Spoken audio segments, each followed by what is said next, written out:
Well, they spent money on white women. They set up bars and they went playing pool and golf for $1,000 a hole. And they were known to make millions and millions when there wasn't no high taxes. And they were not hindered by white America. They were allowed to see the white America has completely closed all the doors on me. I'm not allowed to work in America, out of America. I was stopped right in my prime just when I started making money. So you can't compare me with nobody like Joe Wilson. Nobody. If you are black, if you are brown, if you are indigenous, and if you are poor, this system is rigged and it is worked to the core, and we gonna unbreak it. That's it. And that's all.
That other kind of socialism that revolutionizes the workplace, brings democracy to the workplace for the first time.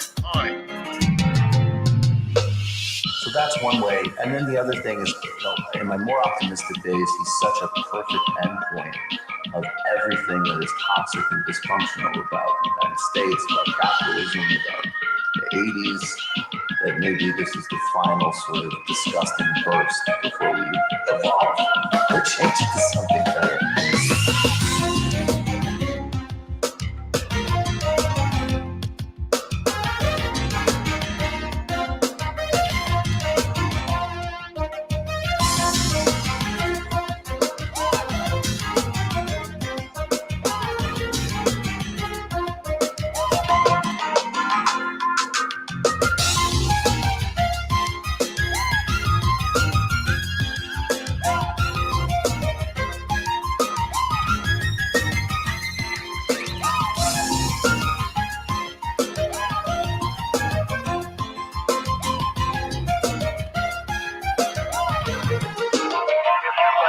Talk about some things about why we need a new party. So I thought that'd be a good way to kind of do this. Why do we need a new party?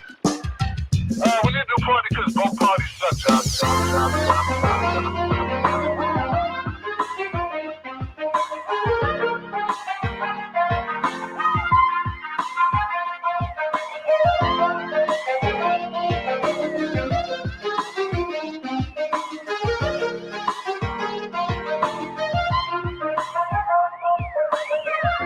What are they talking about? Fortified. Are you fortified for the long run? Do you have your cemetery clothes on? Are you coffin ready to live and die for something bigger than you, like a fundamental transformation of a capitalist civilization?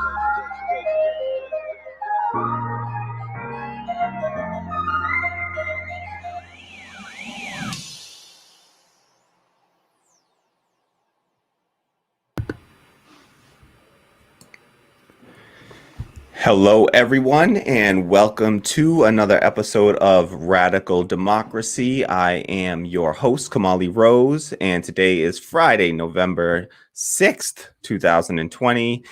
We are here in what is now become the election week. We no longer have an election day. Unfortunately, it is now an election week in order to get all those ballots counted. So as it stands at the moment, Joe Biden is at 264, according to the Associated Press. Joe Biden is at 264 delegates. Donald Trump is at 214. All signs point to Joe Biden winning this election by a razor thin margin. He will have won by razor thin margins in multiple states. There will be recounts in multiple states. I'm sure this process is going to drag on. So buckle in and get ready, because it is not close to over. Donald Trump has already signaled that he plans to drag things through the courts, and that's his right as an American. Go for it. He can certainly do so. He does have, of course, conservative, right-wing court system in his favor. So that may, we'll have to see how that plays out. He plans to challenge the counts, and he's already requested a recount in Wisconsin, and he does plan to challenge the counts in Pennsylvania and other places as well. And so we'll have to see how that plays out. These were, some of the Georgia right now is with, 99% of the vote reporting. You got about it's less than a few thousand votes apart. So it's going to be some really tight races. All that being said, I have a lot on my mind that I wanted to get to. I don't know that this is going to be quite a full episode, so just a heads up. I haven't really necessarily planned this as a full episode, so I'm just gonna see how it plays out. We're gonna take a look at. Again, I just got some stuff I need to get off my chest, really, and so wanted to get this episode in, and then also hopefully hear from the community, see what other folks are thinking. I mean, shout out to Brian Dew from our Patreon community and our Discord server. He has been going off recently. You can become a member of the show for as low as $1 a month. And if you sign up for $5 a month or more on Patreon, you'll get an invite to our Discord community where you can chat with other members of the community, myself, our super producer Tammy, and a whole bunch of folks. Kwame from Raised Fist Media is in there, and so you can chat with us, recommend stories, suggest news stories that you'd like to see covered on the show, things like that. So please support the show. We really need your support. If you're watching this right now, it means we need your support. If you can't support it financially, we totally understand things are tight. I don't want anyone to overextend themselves in order to support the show. So if you can't afford it, don't do it, and don't worry about it. But if you can afford it, please, please, please support the show. Patreon.com/Radical Democracy. Links in the description box below. You can also send us a one-time tip on coffee, again, as low as $1, and that's at coffee.com/Radical Democracy. And I want to give a big shout out to MV. I know who you are, MV. We'll still go by MV, keep things anonymous, but I want to give a shout out to MV for their tip on coffee. Really appreciate that, MV. Shout out to you, sis. And I really do appreciate that. So thank you so much. Thank you. Really appreciate that. That's awesome. I thought that was awesome. So thank you so much for that, MV. Nothing but just send all my love and appreciation. All right. And speaking of love and appreciation, I also need to give a massive shout out to Emily. Emily is another dear friend of mine who has signed up to support us on Patreon for $5 a month. So thank you so much to Emily. I appreciate that so much. I plan on sending you a message through, I'll hit you up and I'll get in touch and send my personal thank you, just in case you're not watching this, Emily. But thank you so much. Thank you. We really do appreciate that. We appreciate everyone who supports the show. So please sign up, become a member. And if you can't sign up and become a member, don't worry. There's still a way you can support the show, and you can do it right now. You can hit that like button down below. If you're watching this on YouTube, it's somewhere right down there. If you're watching this on Twitch, I have no clue where it is, but hopefully it's right down there too.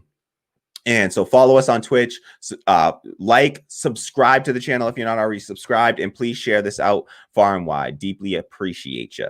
So today I'm going to try something a little new. I don't know how this is going to work out, but I wanted to do a short, just a short monologue that I don't know.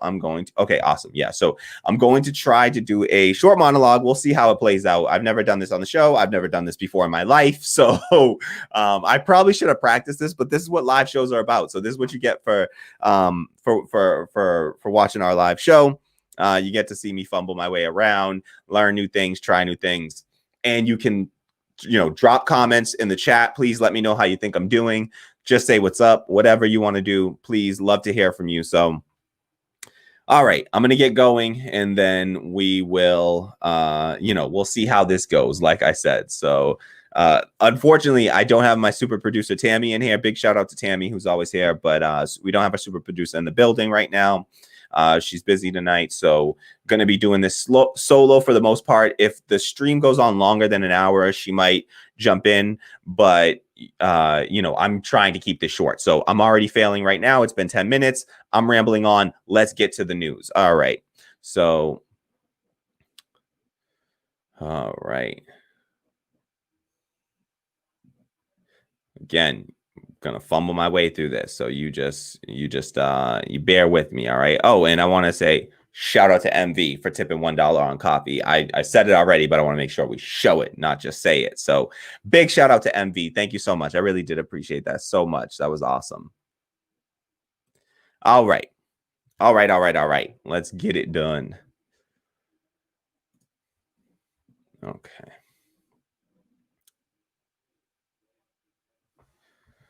All right. Nervous, y'all. I'm just nervous. All right. I've never done this. Like I said, hopefully this turns into a good clip. All right. I'm going to have to come up with like a name for this segment. What inspired this is Rising, The Hill, The Hill's Rising, Crystal Ball, and Saga and Jenny. They do these like monologues every time they call it. I forget what they call it right now. How the hell did I forget that? Radar. What's on their radar? So this is kind of what's on my radar right now. And I'm just going to drop this. Please don't sue me. Hill, I can't afford it. I'm broke. Please don't sue me, but I'm not calling this my radar. Don't worry. I won't make that official. All right. But this is what's on my radar, and I need to come up with a name for this segment. So again, if you have suggestions for what we should name this segment, drop it in the comments, drop it in the chat, please, because I do need a name and I suck at coming up with a name. So would appreciate that. All right, let's get to it here.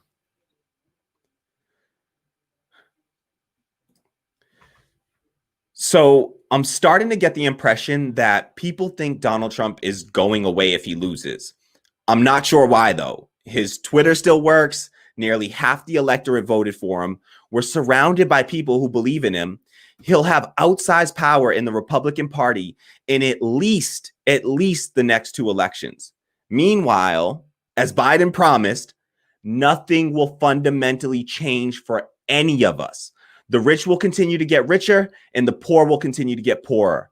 Black and brown bodies will still be brutalized daily and aired on TV for the entertainment of all. Black Lives Matter started under Obama and Biden, and it will continue under Biden and Harris. Student loan debt will continue to destroy younger generations. 50,000 people will die every year due to lack of health insurance. 500,000 more a year will go bankrupt because of medical expenses. 7 million a year will be pushed into poverty for the same reason. Private prisons, cash bail, and ICE in their concentration camps will all continue to exist. Black wealth will continue to evaporate, and the black-white wealth gap will continue to grow. The only thing that stands to change is the mean tweets and the public outrage over this corrupt system. Liberals can get back to brunch and ignoring the pain of the poor and marginalized. Yay. But sure, feel better that Joe Biden is going to beat Trump by probably the thinnest margin possible in this corrupt, convoluted electoral college system in this sham of a democracy. This is the best the Democrats could offer in the midst of an economic depression unlike anything in U.S. history, and the utter failed handling of the coronavirus by Trump that's caused over 200,000 avoidable deaths in less than a year. The guy who promised that nothing will fundamentally change when he's in power, and who was a precursor to Trump in the first place. I fear what comes next. I am not excited. I am not happy. I am scared. All right. So that's my little short monologue. It's something that I wrote. It's just a post that I wrote, and I just wanted to share that with everyone because, again, this is going to be a night of getting some things off my chest. And so you're going to have to bear with me because I got a lot to get off. All right. So, all right. I just want to say what's up to I see all y'all in the comments. I see you, Jalarco. What's up, Jalarco? Love to see you. Tammy's in the comments. Love it. I appreciate that, Tammy, that you're still out here in the comments. Love it. Appreciate you. So Brian says he's in the building. I love it. Brian, thank you so much. I hope you heard that shout out to you in the beginning. Big shout out to Brian because he has been going off in the Discord server, and you got to check it out. Like you got to sign up $5 a month, y'all. Listen, it's $5 a month to get the invite into the Discord server. Head over to patreon.com and support the show right now. Support independent Black media, Black left media, and support support our fellow comrades and just join in because it's awesome. Brian goes off in there and he just drops knowledge constantly. So you got to be in there. It's not just Brian, it's everybody in there. We really appreciate you. Shout out to all of our patrons. You make this show happen, and I deeply, deeply appreciate you. So I see you in the comments, FL. What's up to FL? Love it. All right. So thank you to everyone that's in the chat. Let's get going. Let's get to the main show here. So this is going to again be, I hope it'll be a shorter show. That's what I'm aiming for. So let's hope that we can do this and make this happen, y'all. All right. So what I want to talk about tonight is just a few things that I see going on. It's really just stuff that I've seen on social media and sort of the trends that I've been seeing. And so I really want to just bring in a few Black voices today because, as you see from the title of this video, this show is going to be about, Joe Biden and the so-called Black vote.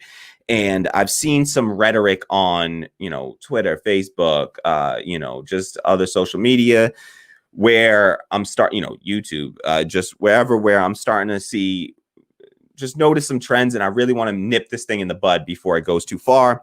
And I really want to just voice my angst right now because I just feel frustrated with the system. And I see a lot of my liberal friends. I see folks on, just posting about how they're, excited for Joe Biden, how we're going to start to push him left. And I don't see anyone that's answering the question satisfactorily, in my opinion, about how do we push Biden left and what does that even look like? How realistic is that? I've done a video on here. In fact, you can check out my video called Joe Biden Will Not Be Moved Left. Please check that video out on the channel. So you'll see a clip of me talking about one of at least a few reasons why I don't think Joe Biden will be moved left. And we'll talk a little bit about that. But I really want to get to this issue about,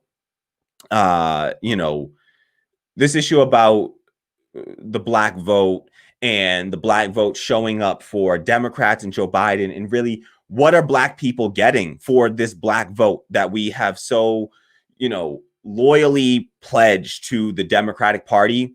What is the Democratic Party doing for Black people? If we're expected to, secure this Black vote for them, then what are Black people getting? What is the Black agenda that they are, have committed to improving the lives of Black people? So that's my concern. As Tim Black says, Black people need to get something for their vote. It's about damn time that Black people get something for their vote. And that's what I'm here to talk about tonight. So, and how realistic is that? And what do we need to do if the Democrats aren't showing up for us and aren't doing this? What is our, where do we go from here? What are our other outlets? So first up, I want to let's first take a look at this clip from Briahna Joy Gray. She was interviewed by Tim Black. And I just want to play this clip because I think that it is, relevant and a valuable piece. And Briahna Joy Gray, if you haven't watched that interview with Tim Black, you're tripping. Like, that was an amazing interview. She dropped so much knowledge. For folks that don't know, full disclosure, I am a contractor for the Tim Black Show. I am a content editor for them, so I edit videos for the Tim Black Show. And I usually edit the Thursday and Friday night streams but Tim Black did this recent interview with Briahna Joy Gray, and I ended up doing some editing for it, and so I got to really watch and rewatch those clips and that interview. And I'm telling you, it is an amazing interview. It is jam packed with information, and you absolutely need to check it out. So please check out the interview with Tim Black and Briahna Joy Gray. I'm slipping. I should have links in the description box. There aren't right now, but I will try my best to put links in the description box after. But please just Google Tim Black, Briahna Joy Gray, and you'll find the interview. Don't do it right now, but do it as soon as we're done with this. All right, you check out this full interview because it's amazing, and there's too much information in here for me to pick out. It was so difficult to pick out clips of this because everything that Briahna Joy Gray was saying in here, it's hard not to hang on to every word because she's so knowledgeable. She is wise beyond her years, and I think that she is the voice of the left that I currently, trust the most. I mean, there's Nina Turner, of course. We will talk about Nina Turner for sure. But definitely, definitely check out that interview with Briahna Joy Gray. Again, so we'll check this out. And everyone, I definitely intend to get to the comments. I see you out there, Jalargo. Love what you're saying, and we will get to those comments soon. But first, we're going to check out this clip, and then we'll come back after we do this piece. We'll get to some comments right after that. So please keep commenting, keep chatting. We will get to comments today. It's a little bit more difficult because I don't got my super producer in the building right now, but we'll work through it. Don't worry, I will get to the comments. So. All right, let's make this happen. This is Briahna Joy Gray, and she's talking about, this concept of the vote blue no matter who, and what that does when we commit to voting blue no matter who, what that does for that population of people that are willing to vote in that manner. All right, so let's check this out. She'll talk about the concept of political capture, and I think that's a really important concept that we're going to have to talk about tonight. So let's take a look. Briahna Joy Gray on the Tim Black Show. Here we go.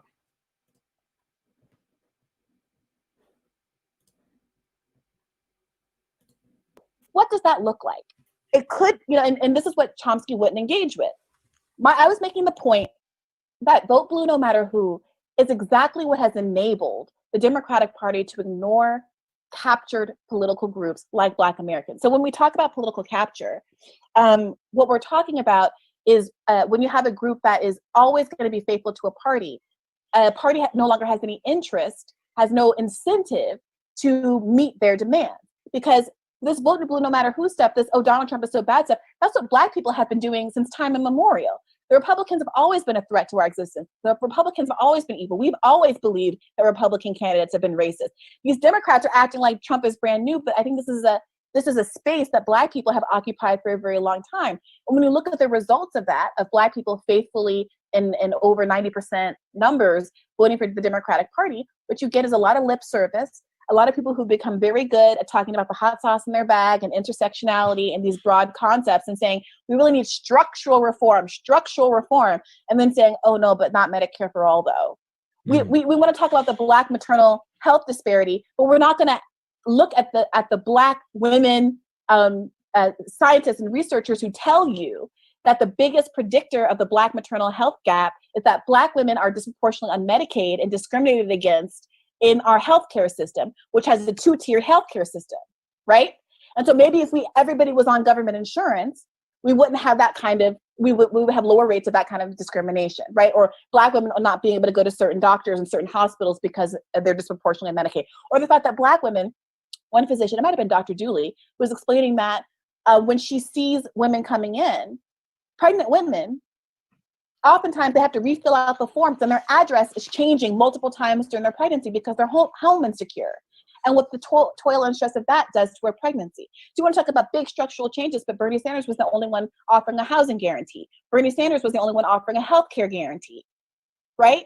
But people care more. People like a certain class of Black elite punditry cares more about your ability to say intersectionality than your meaningful commitment to programs that actually understand the intersectionality of racism and what it's actually going to take to end structural discrimination. So I got way off topic. We're supposed to be talking about Noam Chomsky, but I wanted to talk about the strategic.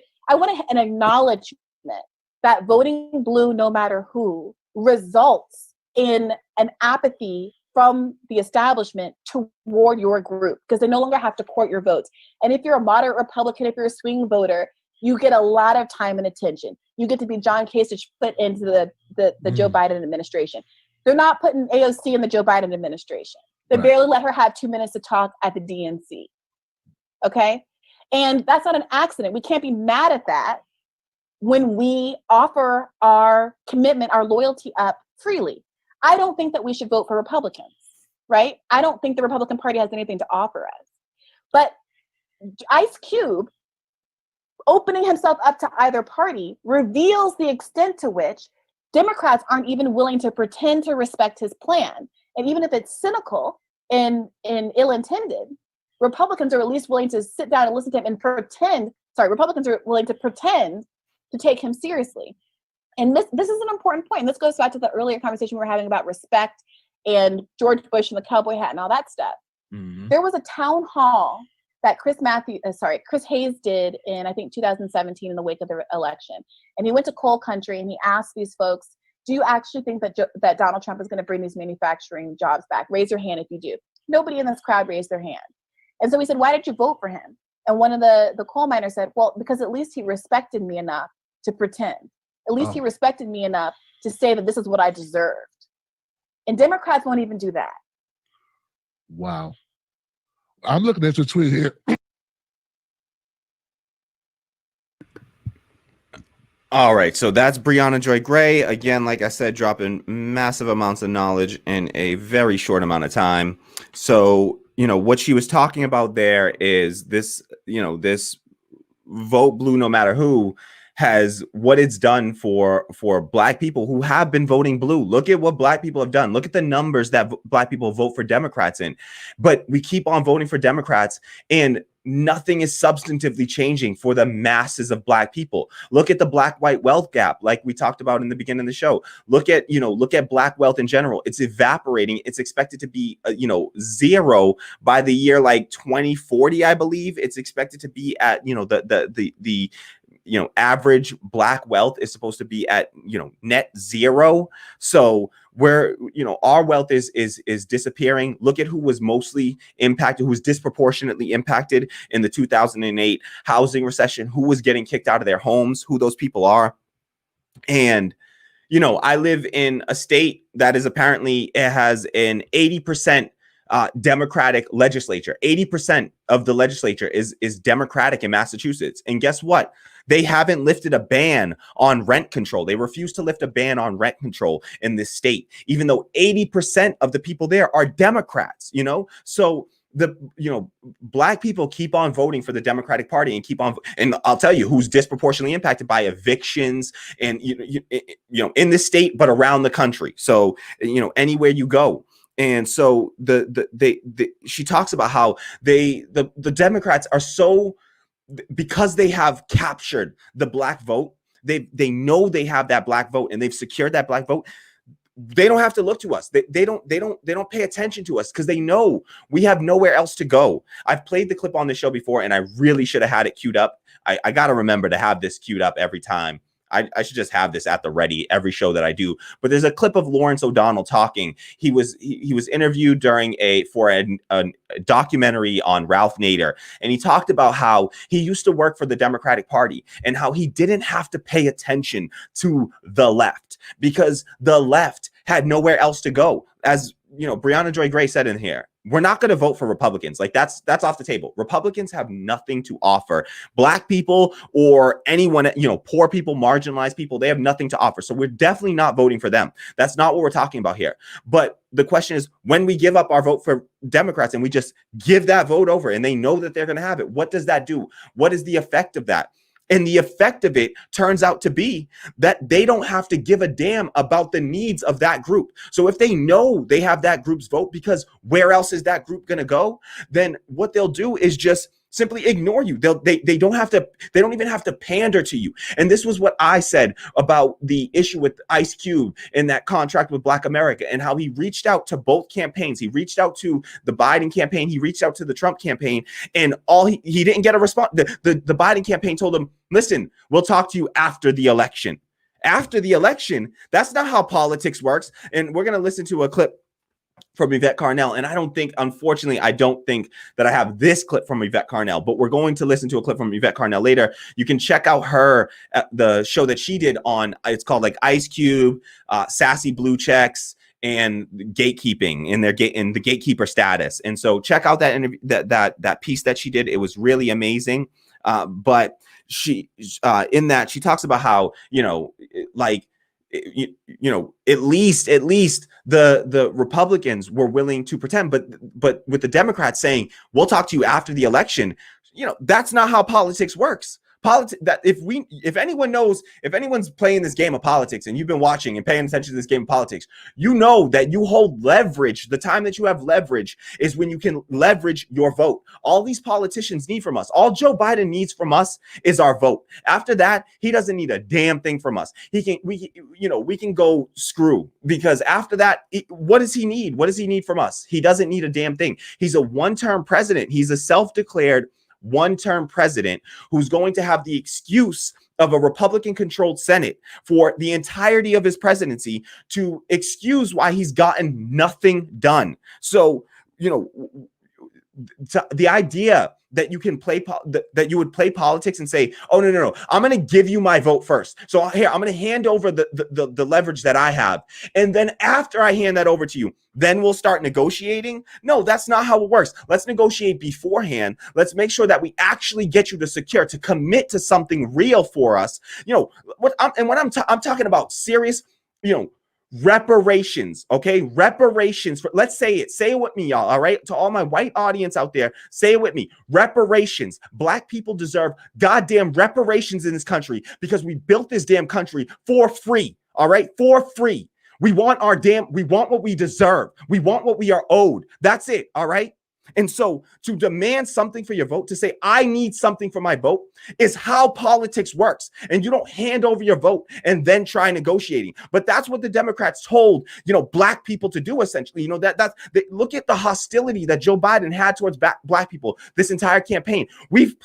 Check out the video that I did on Joe Biden's racist ads. I've done multiple videos on these ads that Joe Biden has run, where he has just simply done the most pandering BS, all spectacle, no substance, nothing substantive. Watch the videos for Joe Biden. He didn't offer one substantive policy promise for black people, all right? All he did was go and talk about how you ain't black if you don't vote for me, and, invoking the civil rights movement that he had not a damn thing to do with. Joe Biden didn't do a damn thing during the civil rights movement except be the goddamn segregationist that he was. You think Joe Biden was out there in the streets marching alongside black people, putting his body on the goddamn line? But he's got the audacity to invoke the civil rights movement as, in comparison to a vote for Joe Biden, essentially saying, if you vote for Joe Biden, it's the equivalent of the people that put their bodies and their lives on the line fighting for civil rights for black people in this country. It's ignorant, it's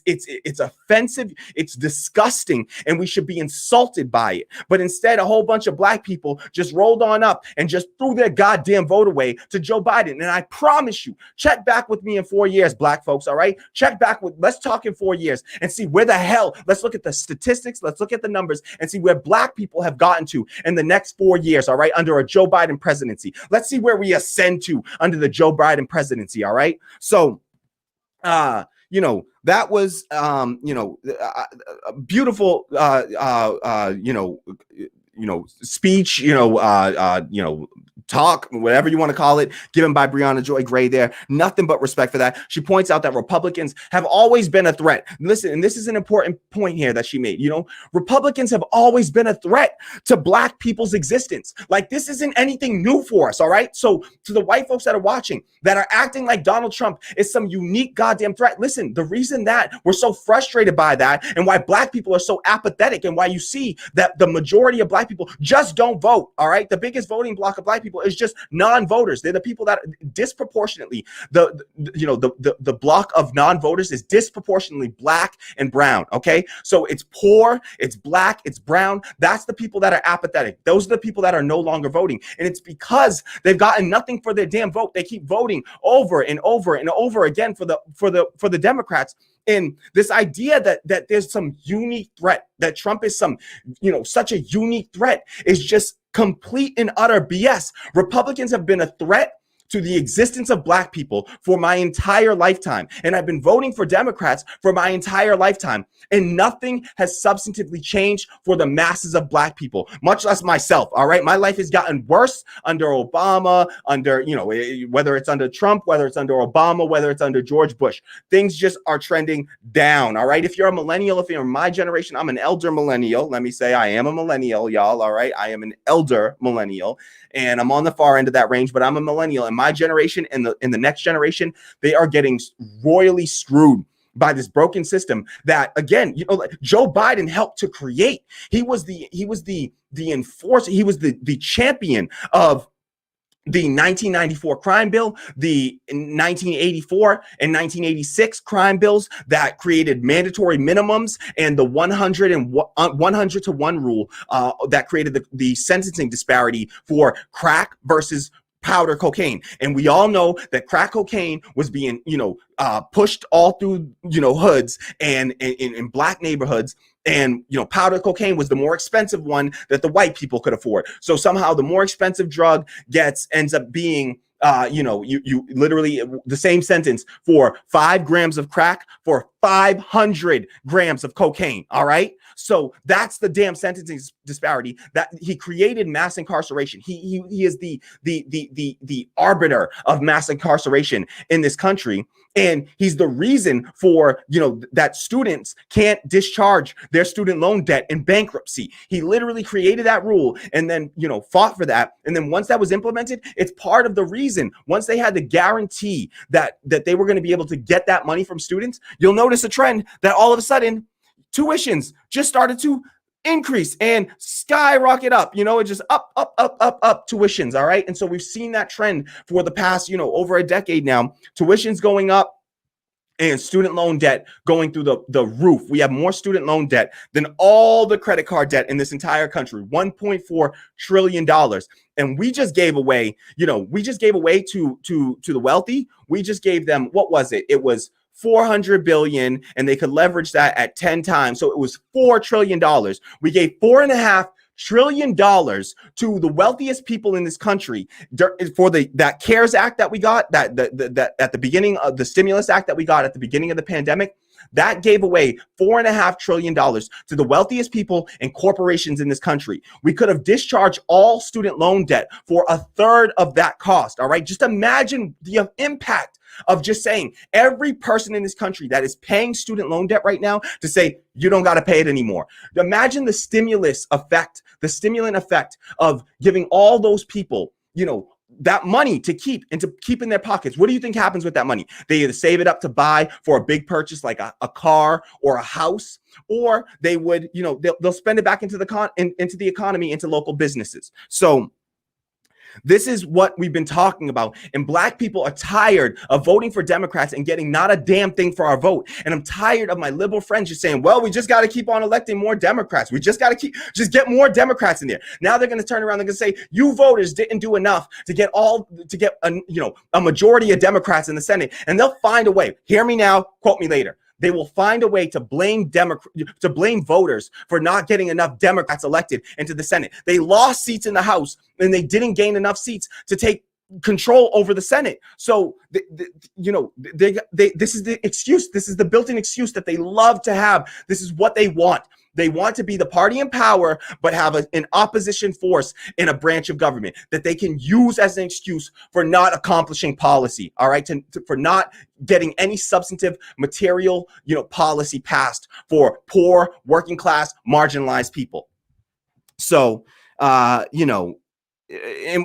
we could have had Bernie. That's the thing, man. We could have had that guy and that, we could have had that guy right there he was the only one pushing for a healthcare guarantee and a housing guarantee. And that's the kind of stuff that we're talking about. But on top of that, we need some of the policies that honestly I see in Ice Cube's. It's not just Ice Cube's contract with Black America. People forget that a black left activist, an intellect, professor, Derek Hamilton. Okay. Derek Hamilton wrote the contract with Black America, with Ice Cube, all right, and with other people. He got together with activists, with Black left activists, and he wrote this contract with Black America, all right? And so we're not just talking about just the universal programs. Universal programs are great, but that will not even things out. We need to even the odds here. We need to even things out and balance the injustice that was done to Black people in this country, all right? It was done. They did it in Germany for the Holocaust. We need to balance we need to make amends for the injustice that was done. And let me correct myself, not just to Black people, but to indigenous people as well. And that is crucially important. They say America's original sin is slavery. That is not true. That is not true. America's original sin is the genocide, the rape, the torture, the mutilation of indigenous peoples and the stealing of their land in this country, all right? And then the second sin of America was slavery and what they did to Black people in this country, all right? So what we are asking for is specific, targeted legislation that provides, corrections of this unjust system specifically for Black and indigenous people. All right, that's what we're looking for. So that's the fight that I want to fight. That's and there are other people. I support. I think Latino people, immigrants, undocumented. I fight for them, and I am in solidarity with them. But I also have to focus on my community as well, right?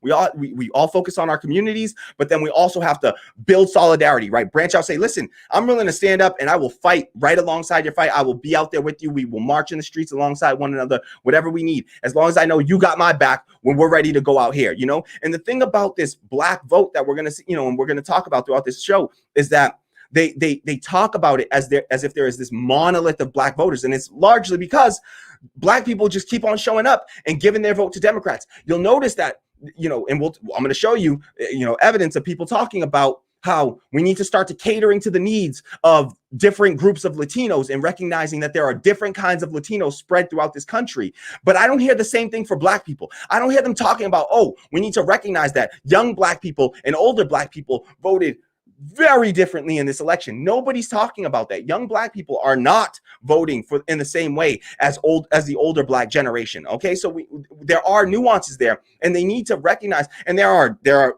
a wide range of types of people voting. You saw the voters in South Carolina. Those are not the same Black voters that were in Nevada or would have been here in Massachusetts or would have been in California. That is a different type of Black voter. That is an older Black voter. They are of a different generation and they have a different mindset, a more conservative mindset than the younger generation. So there is nuance and there are differing groups within the Black vote, but those groups don't get catered to because no matter what they do, we just go out in droves and we just vote. We just throw our vote to the Democrats.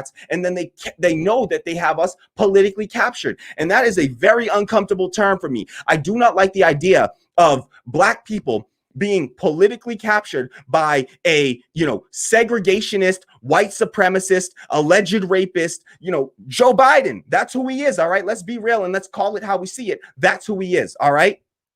So, all right. We're going to listen to another clip from Brianna Joy Gray. And then I will go off again. All right. And shout out to Jolly Yeholiver. I just want to say, I see that comment there. Thank you to I appreciate first time commenters. I'm going to get to all the other comments soon, but I really like to highlight the first time commenters. Shout out to Jolly Yeholiver. I absolutely agree. Obama stepped in and he crushed Bernie, and I will never forget that. And we have to recognize, this is another point that I want to make. And I think I've made this point before. I'm almost certain that I made this point before.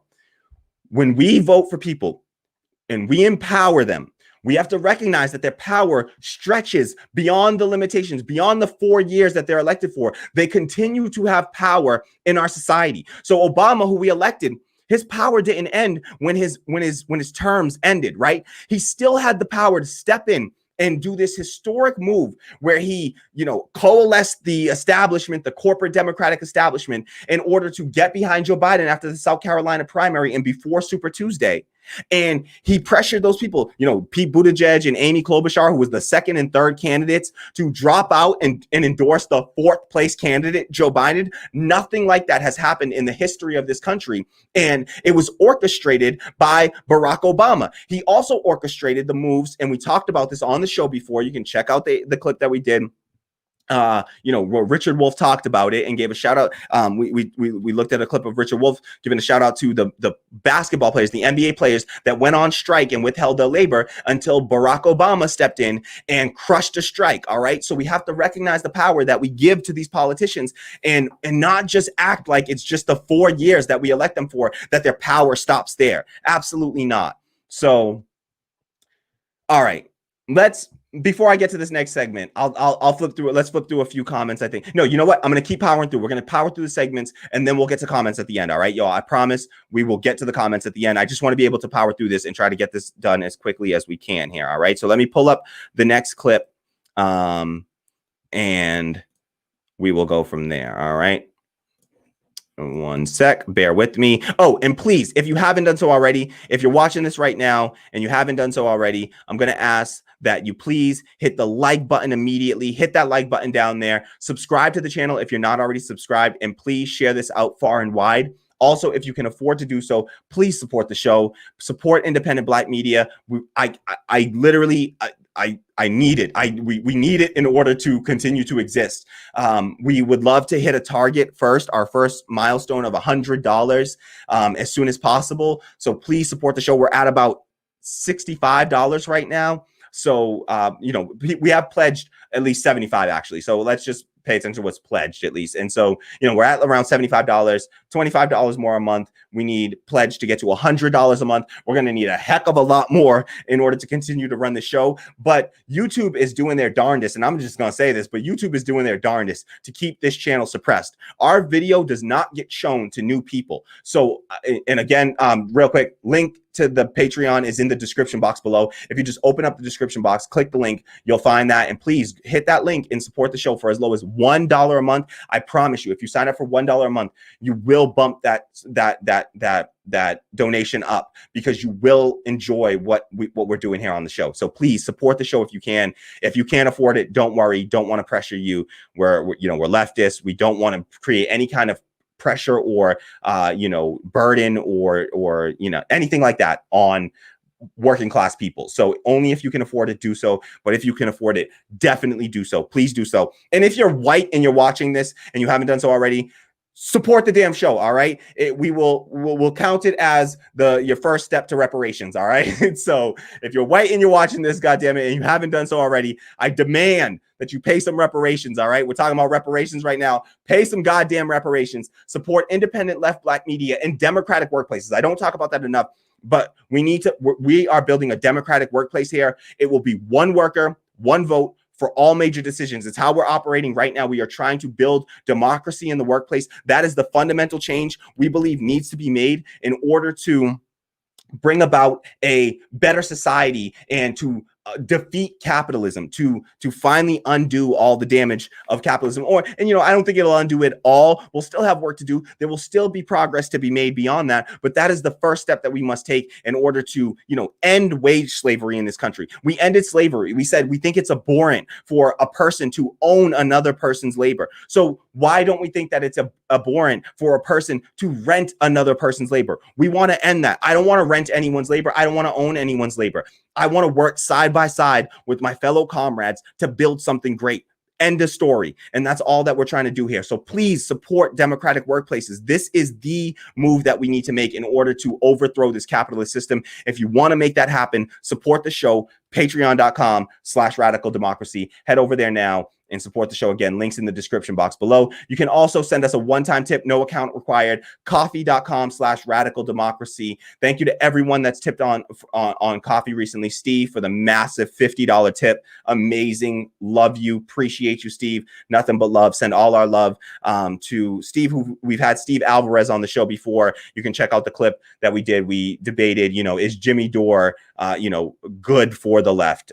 So check that out. Check out that clip. With Steve Alvarez. He was a great guest on the show. Really loved that episode. So check it out.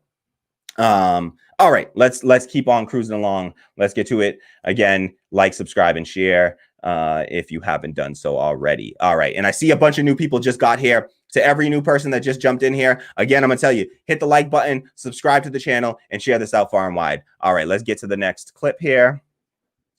All right. And I promise y'all, I'm going to get to all the comments. I will get to all the comments very soon. So please just bear with me. Super producer Tammy is in the comments, but she's not exactly in the building. She's dealing with some. She's busy. All right, she's busy. So, all right. So I'm solo here. I'm riding solo. So you got to bear with me. All right. Oh, and just to introduce this clip real quick, this is Briahna Joy Gray, and she's going to let me see. All right, let me hold on. Sorry. For this next clip, we have Briahna Joy Gray, and she is going to talk about how, the question of how are we supposed to convince apathetic Black voters to vote for Democrats when they keep getting nothing for their vote. All right, so let's hear from Briahna Joy Gray on this issue.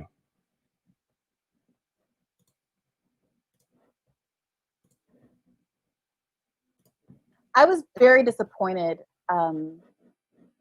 when I saw so many progressive pundits that I consider to be friends giving commentary on the Chomsky conversation and being so willing, like frankly Professor Chomsky was, to skip over and dismiss the core of my question, which was Black people have been voting no matter who for all of this time, and it's resulted in our interests being ignored. And moreover, what do you say to the Black voter who suffers equally, whose life experience doesn't materially change from Republican to Democrat? Mm-hmm. What do you say to them about why they should come out and vote this time, and for all of that to be ignored? Me appealing specifically to real people who have been living in multiple generations of poverty, and for him to not even have an emotional response or any kind of acknowledgement just on a human level. But I'm talking about my family.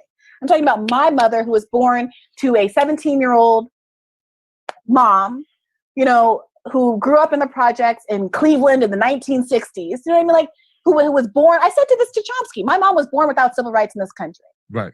She's a young woman, but in 1960, we didn't have civil rights in this country. We didn't have them. My entire community didn't have civil rights. And you want to tell me, we've been voting for Democrats since then, and you want to tell me that I should tell those people, oh, but you should vote for Biden because of the environment. Right. Like, come on, I care about the environment as much as anybody, but you have to be realistic. I'm asking you about voter outreach, not about how in the abstract people should consider and weight the interest here. You got to give people something material, something they can put their hands around and that they can feel. AOC said this in an interview in Vogue today, or Vanity Fair today, that was very good. And she's like, she was, pointing to, I think, people around her, like someone driving by in a cab and like people walking the street. She said, if his life doesn't feel better, if he doesn't feel different in 4 years, we have a problem.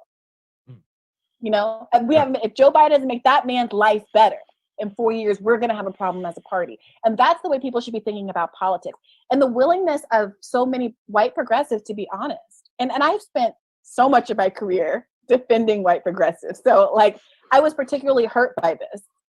Their willingness to say, Briahna just doesn't get it. She doesn't understand the court. I'm sorry, I'm not trying to be a jerk, but I went to law school. I went to a pretty good law school. I practiced as an attorney for 7 years. I did a federal clerkship. I understand the courts. And they're willing to be so dismissive of Black concerns. The second it was Black people deserve more, there was all this. And how can you say that there's all this talk about having to build a coalition, a multiracial coalition, a working class coalition? What color do you think working class people are in this country disproportionately? And you said earlier, I don't know, man. You do know. You absolutely do know. You are grounded in it. You understand it totally. You're articulating it in a way that hasn't been articulated. And I'm going to tell you something. I haven't weighed into the conversation with Noam Chomsky because I hadn't watched it until today. Because I've been very busy, because I've detached myself because of the same. All right. So that was Briahna Joy Gray going off, if I do say so myself. And just, this is the realest thing I've seen, is just like how, the people that that my liberal friends, to be honest, claim they care so much about. They claim they give a damn about Black people and marginalized people. But every time I bring this argument to them, I get really snarky ass responses that I can't goddamn stand. And it's condescending. It's insulting. It pisses me off to hear, these people that claim that they're my allies to talk down to me and act like, as if I'm just sitting around complaining about this stuff and doing nothing about it or something. And that, the work that they do, that's real work. This stuff that we're doing over here, this stuff that we're talking about, apparently that's not real work. That's not the real work or whatever. And it's ignorant, because it's ignorant of the fact that, these people, they don't go into these communities and they don't know these people in these communities clearly, because if you talk to just a few of these apathetic voters, you get a feel for why they've given up on the system. They tried. When you try something, what's that? I don't know. It may be a falsely attributed quote to Einstein, but it's, the definition of insanity is doing something over and over again and expecting a different result.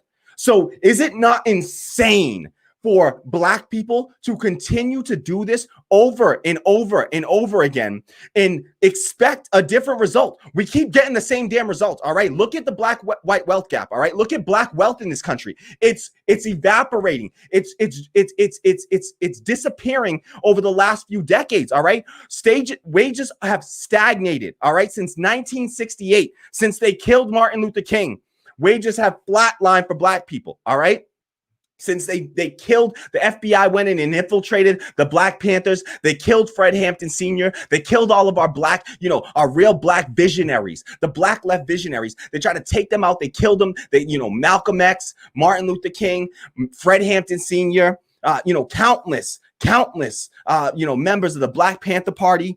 And so, they wipe us out whenever, look at what happened in Tulsa, the Tulsa riots. Whenever Black people start to do well in this country, they find a way to come and destroy us and tear us down. So, this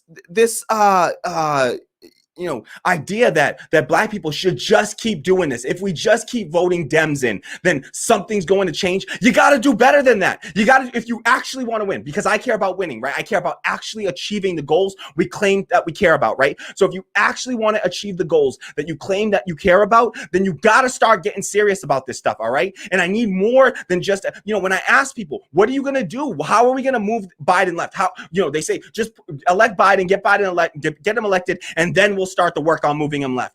What does it look like? And so, let's play a clip actually from Brianna Joy Gray, where she was on an interview of Katie Halper, and she asked this question. She asked this very question. All right. And so I didn't think I was going to play this clip, but I'm going to play this clip. All right. So we're going to play this clip and then we'll come back and we'll talk about it. All right. So let me just pull that up, because again, I got it ready here. Just didn't think that I was actually going to play it, but here we go. All right. So again, this is Brianna Joy Gray just talking about, how it's in, what the folks that are, what the vote blue no matter who, we're going to elect Biden and then push Biden left, what we need, what we're looking to hear from them. So what we are, the Black left is looking to hear from our white liberal friends on this notion. All right. So let's take a look. Brianna Joy Gray, my hero here. All right. So Brianna Joy Gray, she was on Katie Halper show. Katie Halper's amazing, hilarious, awesome. Love her on her own show, and Useful Idiots with Matt Taibbi. Great shows. But so this is her talking. She was interviewed shortly after she did the interview with Noam Chomsky on Brianna Joy Gray does the Bad Faith podcast with Virgil Texas from Chapo Trap House.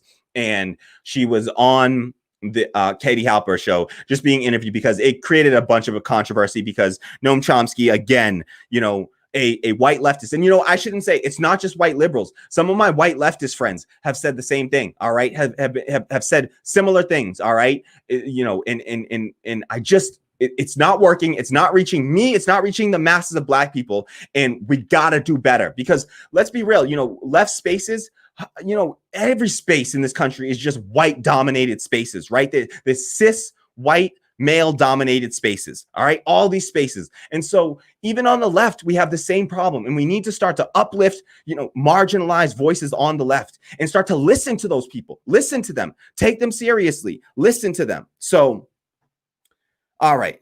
let's get to this clip and then we will come back and chat some. All right.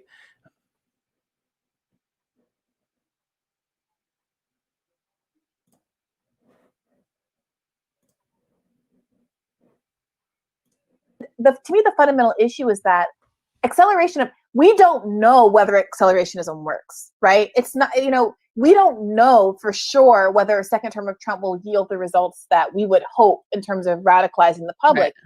Right. And given the unknown and given the enormous risk of Trump, it makes sense to say, okay, well, let me just not even gamble with people's lives that way. Let me go ahead and vote for Biden or at least not vote for Trump. Like, I completely understand that argument. But if you are taking that approach, I think it's incumbent on you to do the work to lay out the ground plan for how you're going to get away the very real risk of voter apathy. And the people who want to talk about, voting for Biden and vote blue no matter who and non-accelerationism and all of these things and how we need to do activism, but who never say a single word about what that activism looks like, or won't entertain using the threat of building small electoral coalitions in key states to force whoever the Democratic nominee is 4 years, 8 years from now to do better than what they've done currently. I have there's a credibility gulf. And that's what I wanted to hear from Chomsky, not, oh, no, you're right, don't vote for Biden. No, that wasn't our argument at all. What I wanted to hear was, okay, this is how we're going to hold people accountable, because the ways in which we've been trying it haven't worked, including during the biggest public uprising, the biggest protest movement in American history, which had zero effect, frankly, if we're going to be really honest, had little to no effect on Joe Biden during the course of the last 6 months. Yeah, right. No, and I think you're totally right. And I think that, I wanted a much more substantive. I was a disappointing debate. I mean,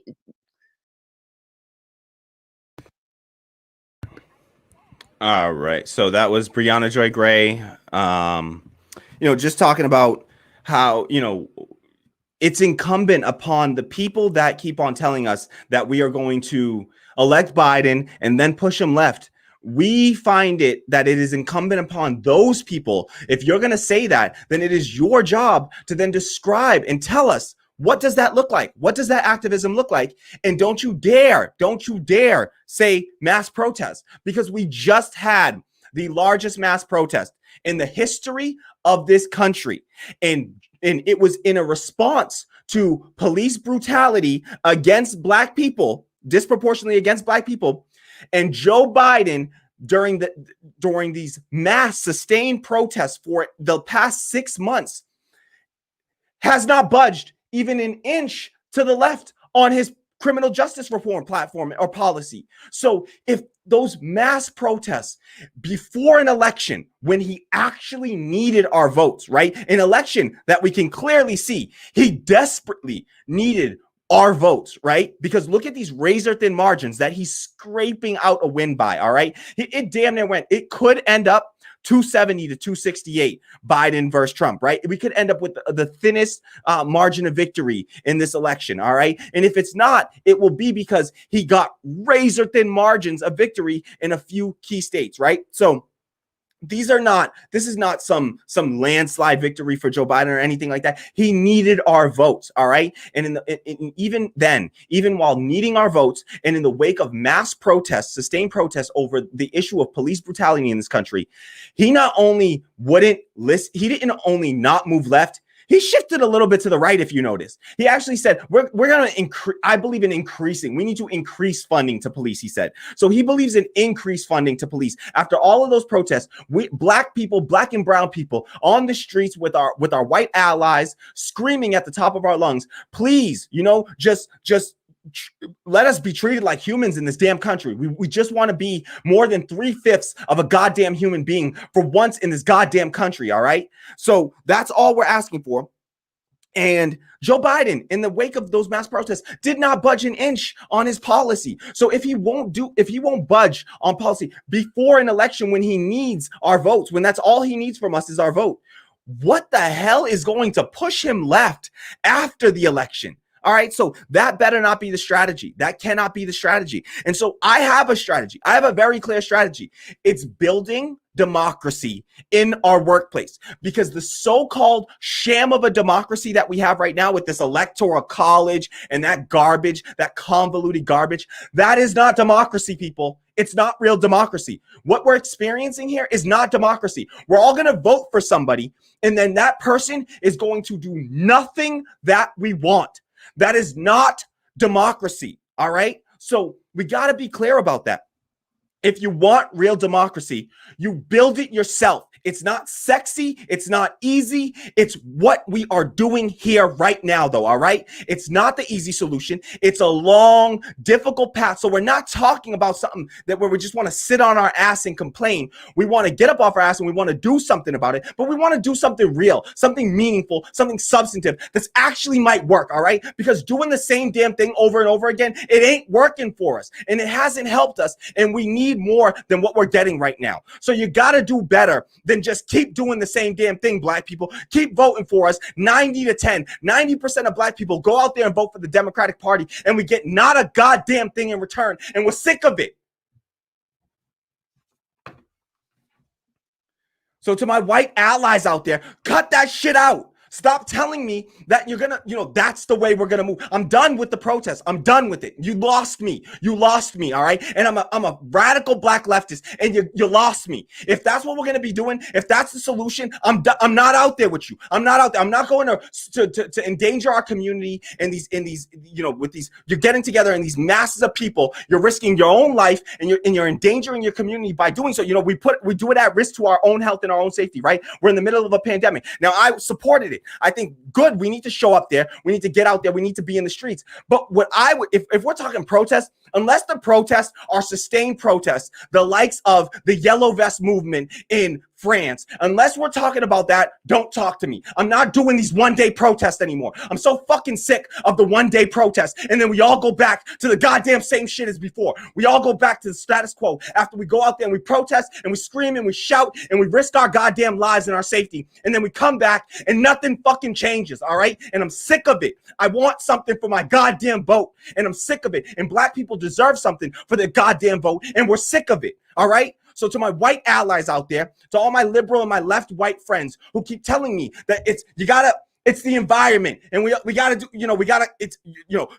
the environment is so important. Of course the environment is important, y'all. Of course the environment is important. Who doesn't believe? Everybody believes that. But you gotta understand the pain of black, of brown, of marginalized, of indigenous people in this country. When you are hurting so bad and you're worried about how you're going to make rent, how you're going to get food on the table for you and your children today, tomorrow, and the next day, all right? It's very difficult to then worry about the environment, all right? This abstract thing that doesn't directly impact your life. Stop telling those people that that's what they need to vote on. That don't cut it. And you're not going to pick up those apathetic voters that we need to pick up. We need them. Those are the people we claim to care about.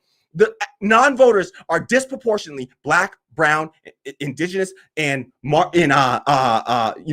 poor. So you have disproportionately poor and working class people saying, I give up on the system because it's not working. All right. And so I want to fight. I need to fight. I live to fight. All right. It's what I do. I live to fight.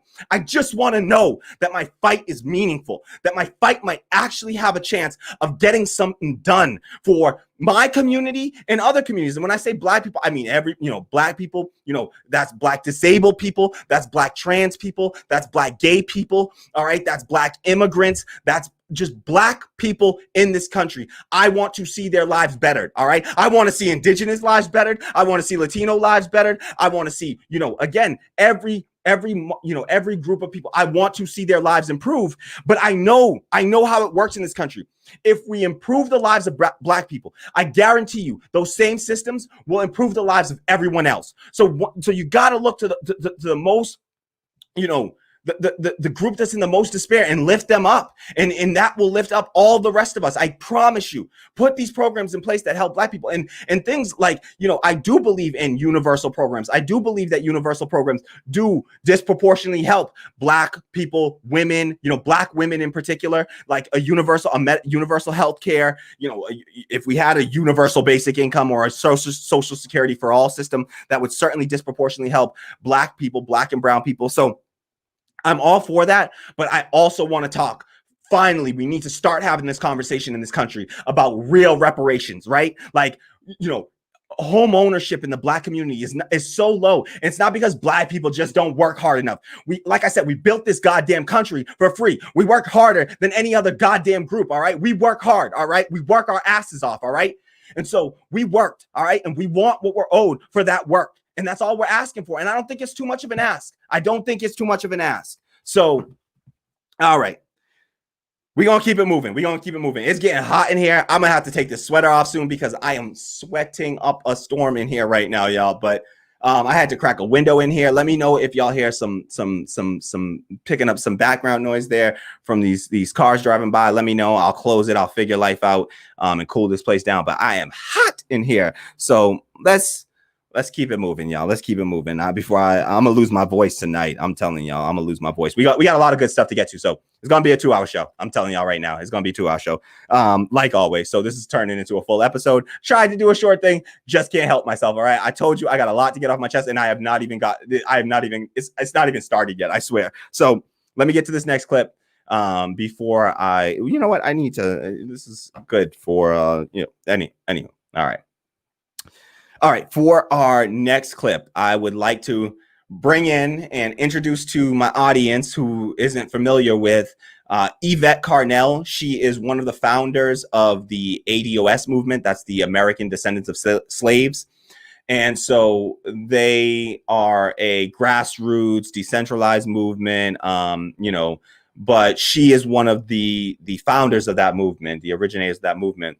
And she does a show. She has a show on YouTube. You can check her out. Just search Yvette Carnell. You'll find her. She's great. I wanted to bring in, and in fact, I need to shout out to Brian Dew for, dropping this links to this episode and making me aware of it in our Discord server. So thank you to Patreon supporter Brian Dew, great comrade, amazing comrade, knowledgeable dude. Hope to have him on the show sometime. We can talk economics, and I'd love to make it happen. So he's just telling you, check out our Discord server, sign up to our Patreon, patreon.com/radical democracy. Links are in the description box below. If you sign up for $5 a month, you will get access to our Discord server. I also want to give a shout out to Brian for their tip. I saw your tip on coffee. Thank you so much to Brian. Yep, BD Econ. Shout out. So thank you so much for that. I also see, wow, that is awesome. We have hit our goal. We've hit our goal. That is awesome. We've hit and exceeded our goal. So I just want to say thank you so much. I thank you to somebody. I know who you are, somebody. So just so you know, somebody says solidarity, comrade. Let me know in the comments in the chat if it's okay if I say who you are, because I know who you are. So I hope that's okay that I know who you are. And it's a great friend of the show. Solidarity, comrade from somebody. X also bought a coffee for us and said, go get them. So shout out to X. Thank you so much. I love all of you right now. You guys are making my night here. And Brian, of course, also tipped and said, great show. So thank you so much to all of you. That's amazing. You're all amazing. I really, really appreciate that. Wow, that is really, really cool. So thank you so much to everyone that just tipped, and it looks like it's some sizable tips there because it was enough to get us over our goal. Our goal was set. Oh my goodness, X with the massive tip, $50. X, dude, thank you so freaking much. Wow, that is, I want to just like go hug you. Like, what the, I love you folks. Like, I love y'all. Like, thank you so freaking much. All right. I'm tearing up. You can't see it, but I'm tearing up right now. All right. Because this stuff, I wish you guys knew how much it meant to me to know that folks believe in what we're doing here that much. I love and appreciate y'all so much. Thank you to all of our comrades. I really do. I love and I appreciate you all so much. We got the greatest damn community here. I swear. And we're so small right now. I can't wait to see this community grow and, and what we grow into. So thank you so much to everyone. It doesn't matter how much you tip. I appreciate it all. Immensely. So thank you to everyone. If it's $1, it's deeply appreciated. It means a lot. And it just says a lot that you believe in us enough to just take the time out to do that. It takes time, it takes effort, and it obviously takes money, which we don't all have in abundance nowadays. And so the appreciation, I can't put it into words. I don't have the words to voice my appreciation. So thank you so much to everyone that just tipped on coffee. You got us over our goal. We're going to get Tammy a microphone now. So Tammy is going to get a mic. I'm going to hook Tammy up with one of these mics, and Tammy will be able to jump in. You hear, she always speaks through me on the show. So we no longer have to have her speak through me anymore. Whenever she's comfortable, she will jump in. She still has, she's reasonably, this isn't her thing. She just completely got hooked into this. And so, but we're hopefully we'll show her support.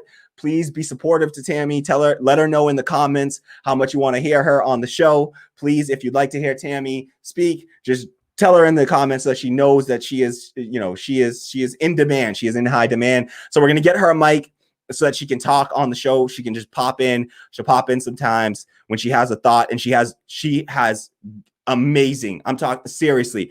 Her insight is incredible. She is so damn insightful and thoughtful, particularly on social issues, but of course on economic issues as well. But on social issues, I mean, issues of, around concerning mental health. I mean, she saved me, y'all. So she is amazing. She's an amazing human being, and she will be a great addition to the show. So actually it's over there. So please let her know that you look forward to hearing her in the comments there. I'm so excited. That is so exciting. I thank you all. Thank you to everyone that contributed.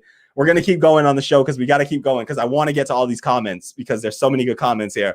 But I'm trying to power through a show first and then do comments at the end. That's my new goal. But you know what? Like we're experimenting, guys. So just bear with me while we experiment. Sometimes I'm going to do comments mid-show. Sometimes I'll take a comment here and there. If I see a first-time commenter, I will definitely pop up for all first-time commenters. Just want them to know that we are listening. And I see y'all out there. I see you, Mark McKeever. Shout out to Mark McKeever, another awesome Patreon patron. Solidarity to all of you, comrades. I truly do. I got nothing but love and appreciation for this community. You all are so uplifting, and I just thank you so much for all of the support. Wow. You guys are incredible. You all are incredible. So yes. And I see X says, get this fine woman a mic. Absolutely. Let's get this fine woman a mic. All right. I agree. I totally agree. Get this fine woman a mic. All right, please. And we did it. So we're going to make it happen. You'll see that soon. And that'll be an awesome addition to the show. I'm super excited for that. And look forward to her. Tammy coming out of her shell slowly, and then maybe we'll work our way up to her being on video and everything. And so hopefully we'll get there. But we'll work on it. We'll get there. All right. We're going to need a second camera to do that. So, or we can I'll scoot over and I'll just give her like a spot at the table. She is more than welcome to take a spot at the table. So we're going to have to do that. We'll have 2 mics. We can pull it off. We're going to have to try to do that. All right. We'll make it happen, y'all. All right. Thank you so much to everyone. I appreciate it. So thank you. Okay, so I might have been wrong on somebody and who somebody was, but thank you to somebody. I think I think maybe that's what coffee defaults to or something. So thank you. I see Jalarco Jones says I gave using coffee. I'm pretty stoned, so it was like a whole ordeal. That's awesome. All right. That's awesome. I'll be stoned after the show. All right. I had to stop like smoking before the show, like for a long while before the show, because I'm like, sometimes I'm too high when I do the show and it just doesn't go well, y'all. All right. So y'all have seen me high before. I don't know. You can watch past episodes and pick out the times that you think Kamali was blasted out of his mind. But it happens from time to time when the news is just too rough to take. I gotta smoke a little something before these episodes sometimes. So thank you so damn much. All right, you guys are awesome. Everyone, you're awesome. I'm reading all the comments and I'm gonna get to them right after the show. All right, right after the main show. So I got so many clips I need to get to. So let's keep cruising along here. Next up, we're gonna listen to a clip here from all right, you know what?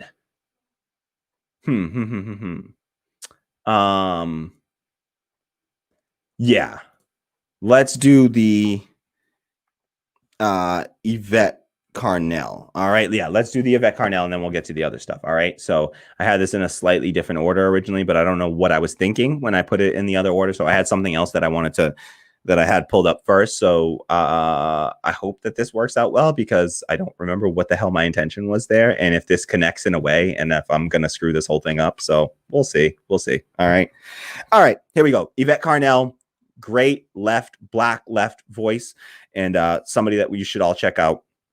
Shout out to Brian Dew for suggesting this clip to us in the first place. Great, great episode of the show. Check out the whole episode of the show. Again, I really slacked off. I usually will put links to all of the references that we use in the description box, and I just completely spaced on it. So I apologize for that, but we'll get links in the description box ASAP. All right, next up, Yvette Carnell, and she's going to talk just about, I'm going to just let her go, and we'll hear her out here. All right, so. She's essentially talking about, I'll just preview a little bit, talking about, again, this idea of Black people getting something for their vote. All right. Black people getting something substantive for their vote. And this was in reference. She did this. This episode is called Ice Cube, Sassy Blue Checks, and the Scramble for Gatekeeper Status. If you want to check it out on YouTube, that's the full episode. And this is a clip from that episode of her show. All right.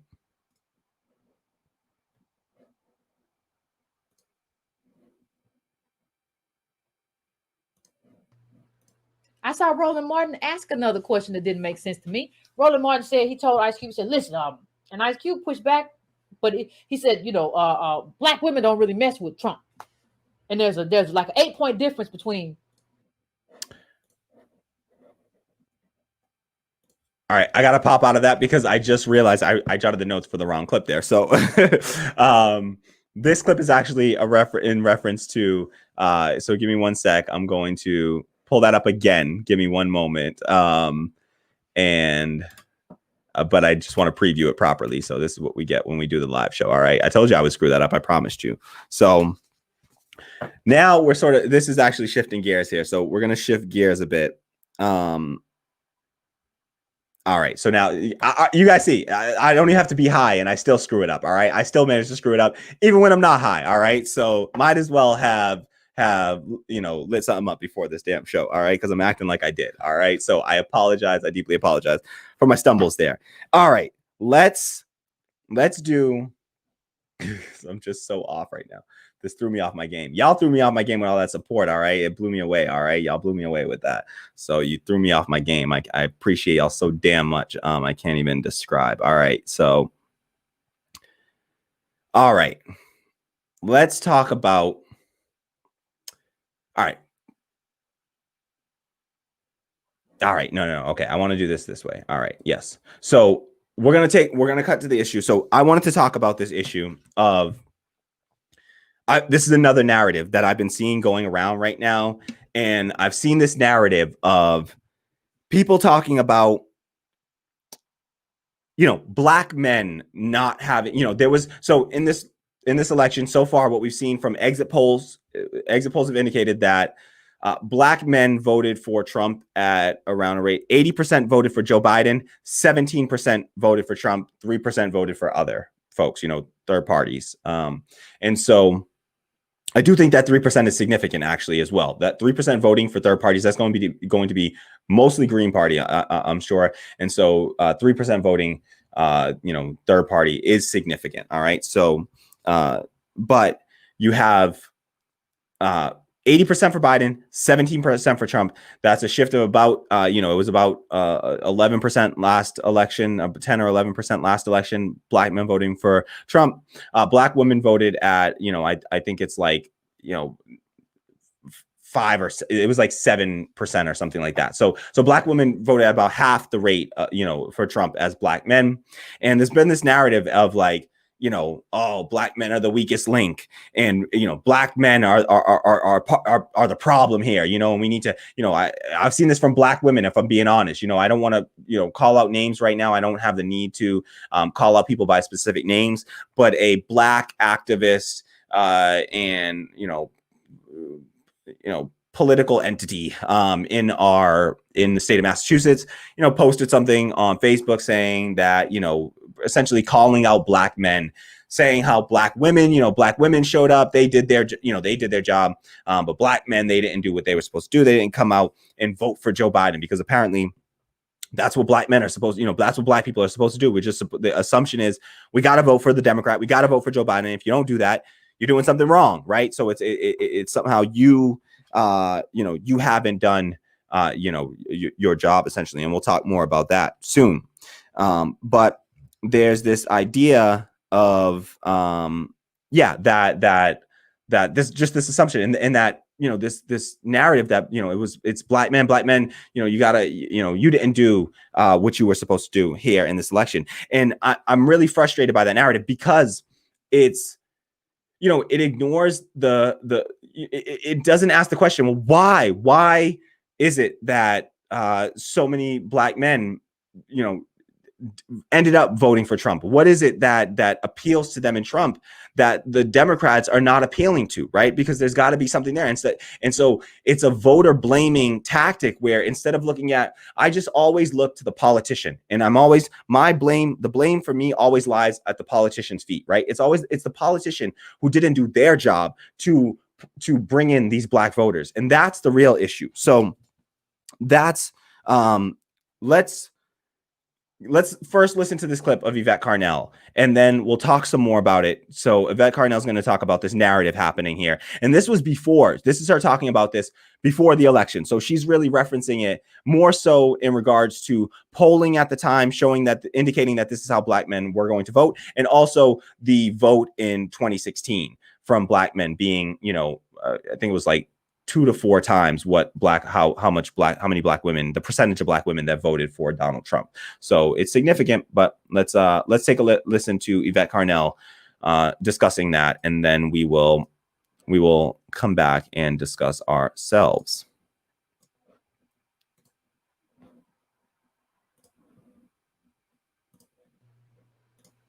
I saw Roland Martin ask another question that didn't make sense to me. Roland Martin said, he told Ice Cube, he said, listen, and Ice Cube pushed back, but he said, black women don't really mess with Trump.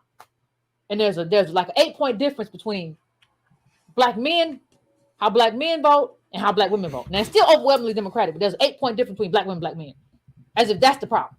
So black men are the problem because they're behind black women.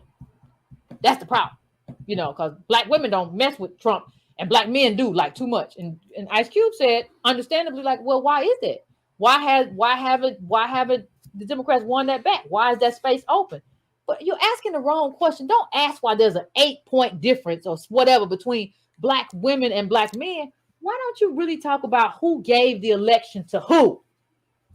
Why don't you really talk about white women and white men who gave this to Trump? Why don't you really talk about the people of color, minorities, who voted for Trump at much higher rates than we did? Why don't you stop bashing your own people for 2 seconds, long enough to realize we didn't do this?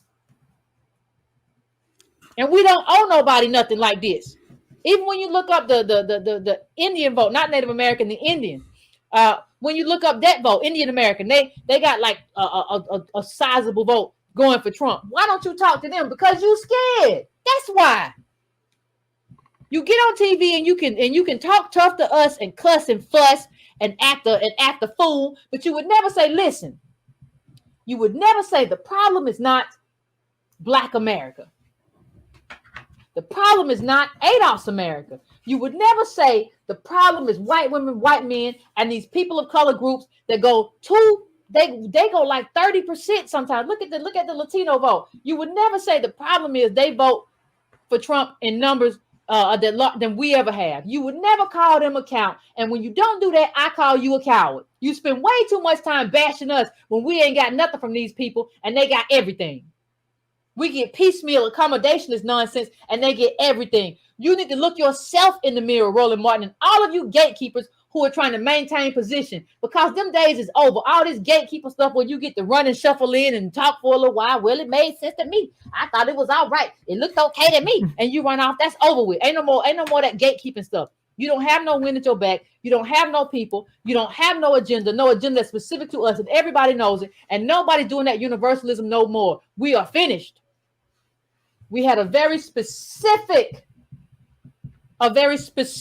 oppression in this country, and we demand a specific remedy. That's it. And that's going to be at this election, next election, the next election. That's how we moving. That's how we moving with our agenda. If you don't like it, we don't care. I don't care how much you cuss, fuss, huff, or buff. Don't make me no never mind. You understand? We don't care. Let it be known. These gatekeepers are finished. The things you've been doing, that was the whole thing, the whole week that made sense that I looked at. That's what I kept paying attention to. Wow, these gatekeepers are really out here scrambling. They really out here running in circles. They gonna get dizzy, running around. They don't know what to do with us. And that's fine, because by the time you figure it out, you're gonna figure out, gosh, these people are gonna have an agenda. I'm gonna have to really and seriously address their agenda. And that's the goal anyway. There is no other goal. The goal is not careerism. The goal is not your own personal uplift. That's not the goal. Rise together. Either we rise together or fall together. That's the choice. And none of these people are with that. A lot of these people lead comfortable lives. Alicia Garza, if you can afford security, I don't know what Black Lives Matter is taking in. And now you associated because it didn't say that on the thing. So what are you doing? There's a whole lot of stuff going on. You get credit for Black Lives Matter, but you're doing Futures Lab. Whole lot of stuff going on. But anyway, fam. All right, so that was Yvette Carnell just talking about this issue, and she specifically referenced, Roland Martin. He has a show. He used to be on, I think it was like CNN, maybe, and he used to be like a commentator on there, a contributor, CNN contributor, or something like that. I might be wrong. It might not be. It could be MSNBC or CNN. It was one of those, and then he kind of disappeared. I think he got fired. He disappeared after he did an interview with Megyn Kelly, I think. I don't know if that was the thing that caused it, but I think he just got fired for whatever reason from that, mainstream media entity. And then he ended up on YouTube. Now he has a show on YouTube, and on his show, he was talking to Alicia Garza, who is somebody that has her own like Black agenda, and was criticizing Ice Cube for trying to get something for Black people.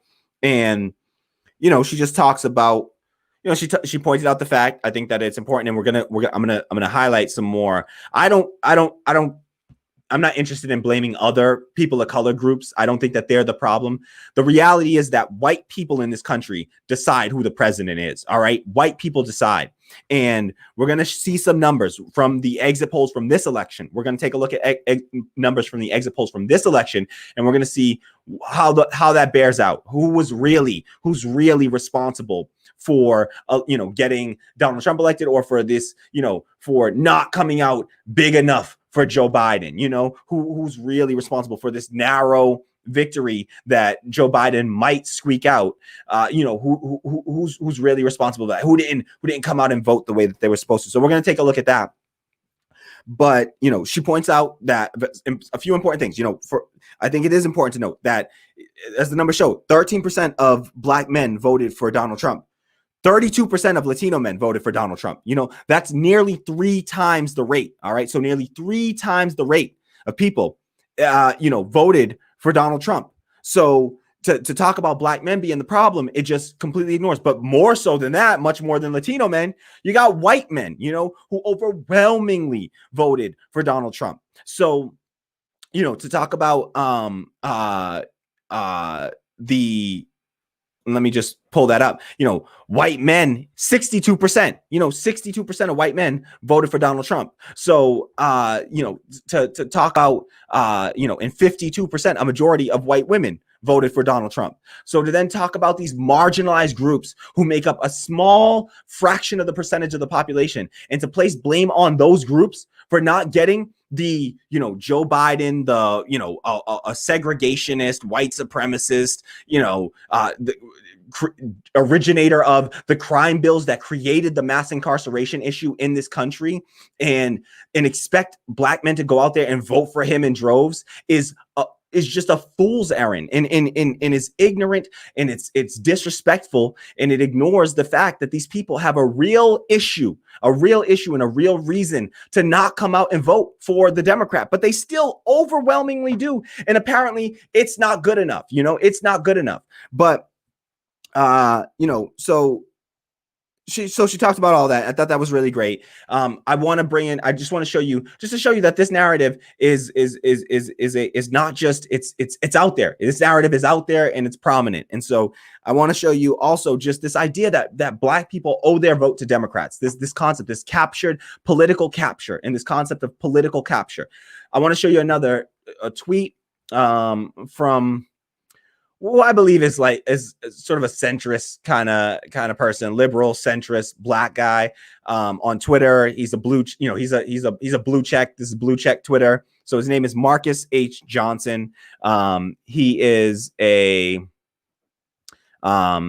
writer, political scientist, so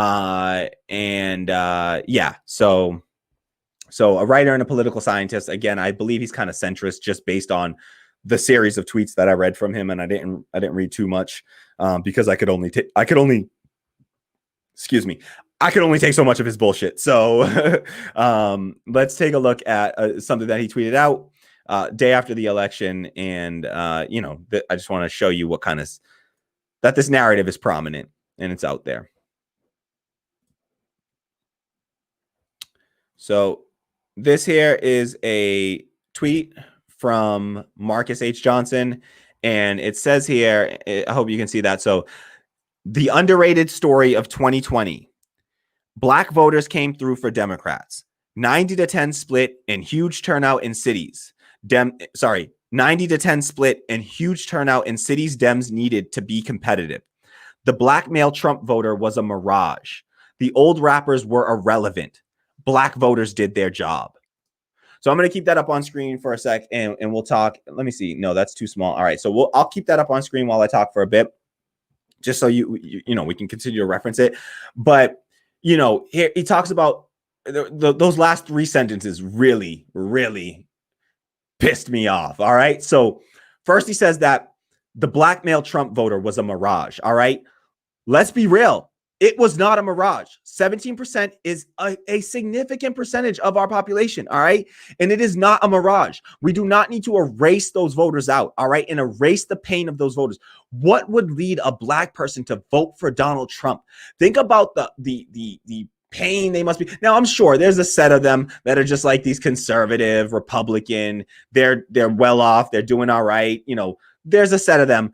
But there's going to be another large subset of them that are disaffected, Democratic voters that went from Obama to Donald Trump. There was a swing there in the black vote. And so what made a black voter vote for Obama in 2008 and 2012, and then vote for Donald Trump in 2016 and 2020? There's something that we need to acknowledge, and those people are real people, and to erase them out is so frustrating for me. It also erases out the third party black voters, of which I am one of them, and the pain that we feel and the disaffection that we feel. And we're teetering on the edge. When you start to move from your major party to your third party, you're teetering on the edge. You're either going to stick with that third party, or you're just going to become totally apathetic and just check the hell out. All right. And so you got to do something to pull those voters back in. He also goes on to say the old rappers were irrelevant. Again, just erasing out the actual work that Ice Cube did to join forces with a great black left activist and scholar, Derek Hamilton, and to work on a real contract that talked about substantive rights for black people. We already covered it on the show, But I am happy to pull back up the contract with Black America, and we could run through that again. I won't do it right now, but please do yourself a favor. Check out the contract with Black America. So many people have heard the controversy and the Ice Cube BS around the contract with Black America, but haven't read the damn contract. And that pisses me off. Read the contract if you haven't read it already, or check out the episode where we covered it, all right? Because we read through the whole damn contract, all right? And there were substantive gains for working class Black people that we need to seriously talk about. But the conversation completely went around that and ignored that, and was all about the conversation was all about, you know, Ice Cube and he's affluent. Maybe we should just ignore him. He's doing fine. He went and talked to Donald Trump. He's a sellout, you know, instead of actually taking time to look at what is the substance. What's the substance of the contract with Black America? What was the value there? And so, you know, it's frustrating when I see people, you know, laughing along or sharing the memes that haven't read the contract. Read the damn contract and then come back and talk to me about, you know, how it's a real piece of valuable agenda there that would seriously, you know, shift the things economically and socially for Black people in this country. It talks about getting a real apology and some real reparations in place. It's not full reparations, and I think it needs to go further. I have a strong left critique of it where I think it could go way further. And we could talk about building, you know, something like the Marcora law into that kind of documentation, where it says, listen, we're going to have a system, set up a system whereby if a person becomes unemployed, they can join together with 9 other people. This is a law in Italy, in the Emilia-Romagna region of Italy, that says you can, if you become unemployed, you can find 9 other unemployed people. You can join together, and you have 2 choices. Instead of getting your unemployment payments in weekly increments like they normally do, they will just give you all one lump sum, as long as you agree to pool that money together and to use it to develop a democratic worker cooperative. And so we could build stuff like that. So I definitely have left critiques of the contract with Black America. Don't get me wrong. There are things to critique there. But there is also a ton of substance there that should have been addressed and wasn't addressed because we were all too busy, you know, sharing memes and calling Ice Cube a sellout for talking to Donald Trump when the Democrats just turned their backs on him. So, you know, Joe Biden said, I'll talk to you after the election. Yeah, when I don't need anything from you anymore. Sure, we'll talk to you then, as if anything's actually going to get done then.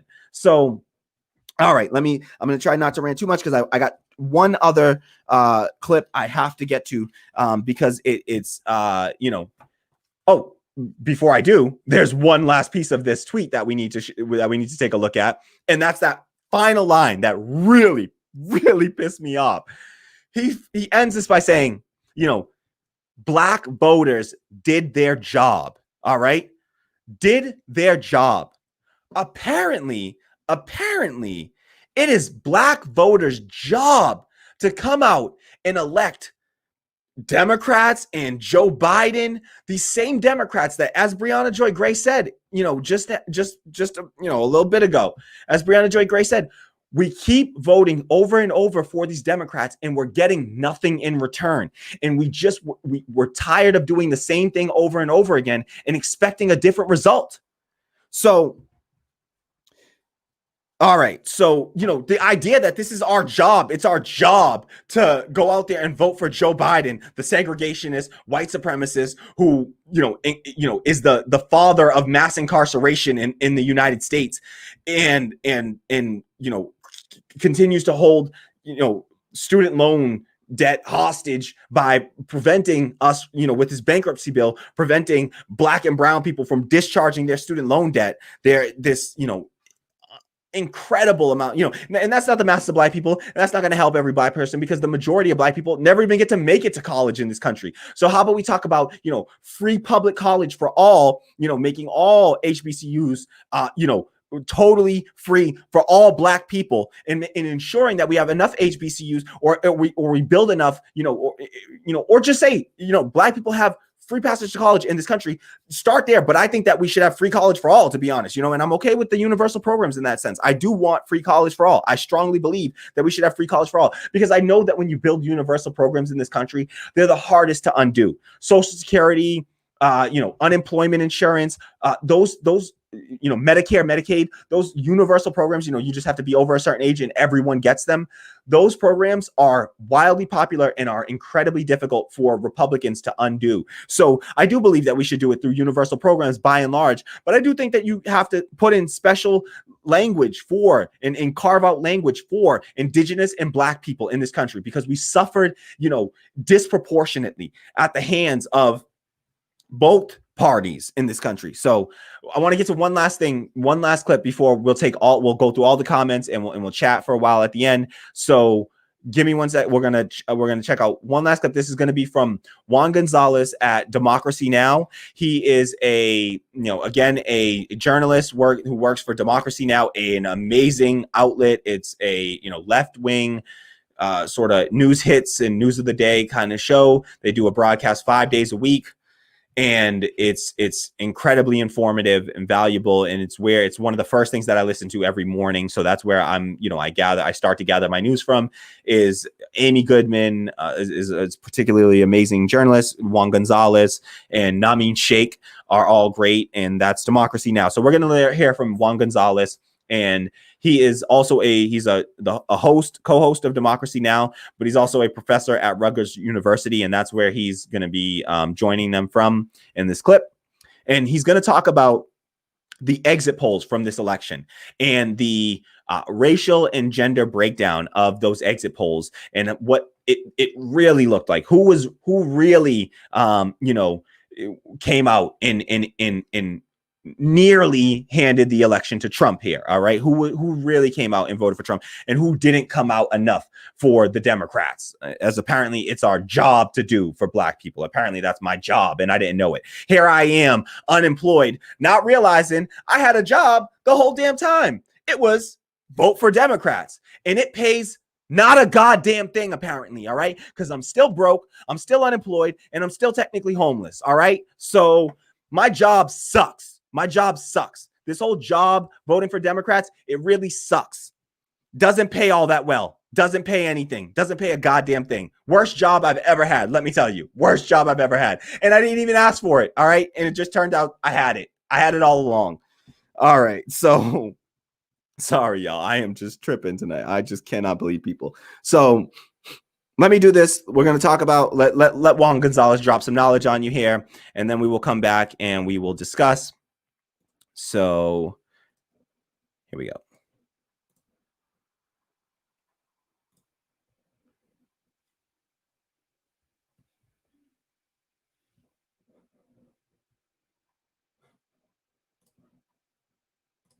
So first of all, the historic turnout, right? If we take the number of 159 million, last election was 136 million people voted. So we're talking about an increase of 23 million voters compared to the last election. Phenomenal increase. Who were those 23 million people and where did they come from? So I think I have a chart here. I hope the producers are able to put it up here, but you'll see that according to the exit polls, 13% of the vote came from Latino voters, Latino Americans. That represents 20.6 million Latinos voted in this election. That is an incredible increase, 65% over the last election, which was already a record for Latinos when it was only 12.6%. For the first time in U.S. history, because Latinos have never voted more than 50% of the eligible population. They've always been 45, 46, or even less. For the first time, about 2/3 of the eligible Latinos came to the polls. 8 million more Latinos voted in this election than voted in the last election. Then come the Asian Americans, a phenomenal turnout in the Asian American community, 3.6 million more votes than voted in 2016. And then African Americans also had an increase.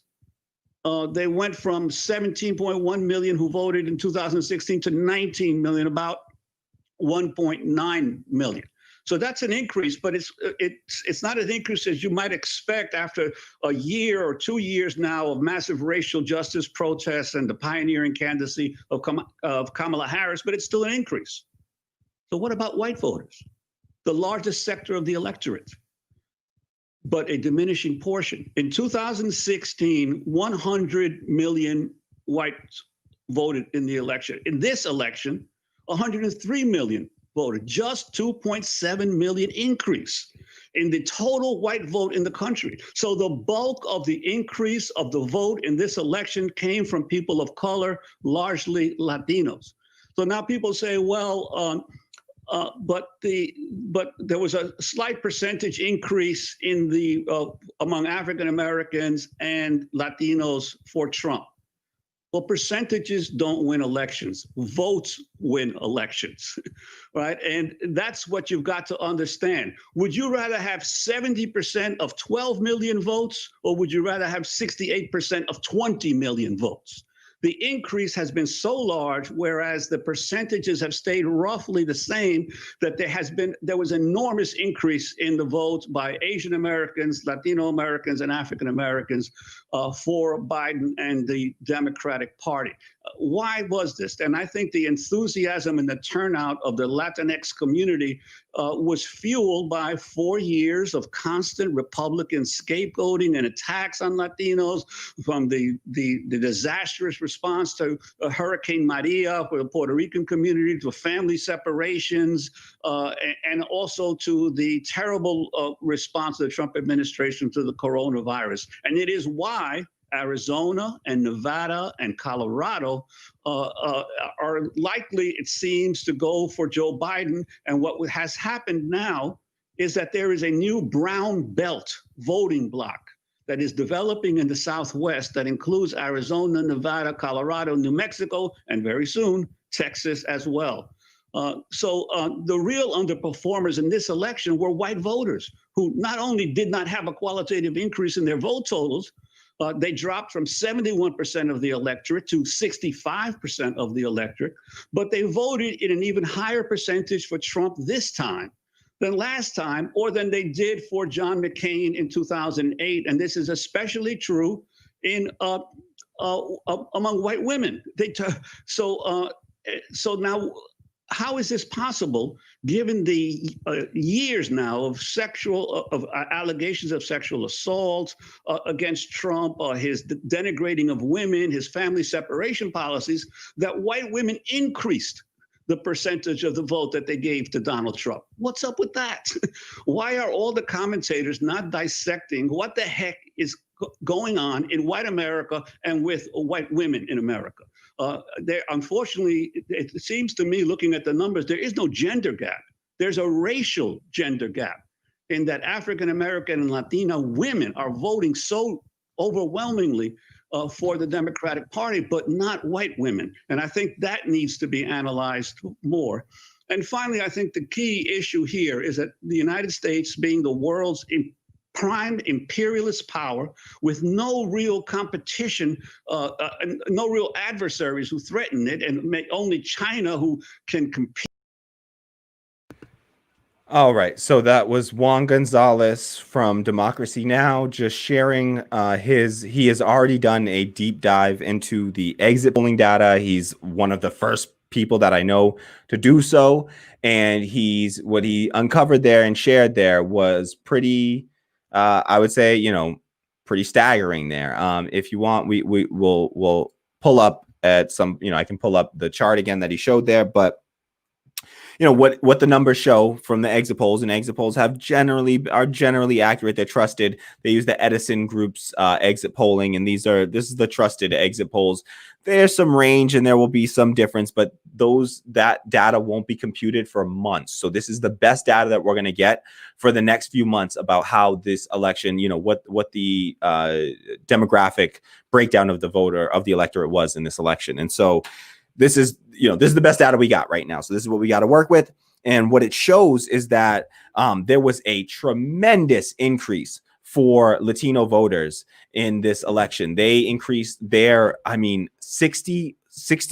was 63.5%. I did the math out. So 63.5%, nearly 64% increase from 2016 to 2020. Only 12 million Latinos, about 12.5 million Latinos voted in 2016, 20.5 voted in 2020. So that's That's amazing. That is tremendous Latino turnout. And I got to say, I think that a big part of it, I'm betting, is actually it stems from the work that, it's two-part. One, anti-Trump. Like, that's easy, definitely. I also think Chuck Rocha and Bernie's campaign did some amazing Latino outreach and probably increased, had a significant impact on the voter turnout in Latino communities for Democrats. So I think that was an important,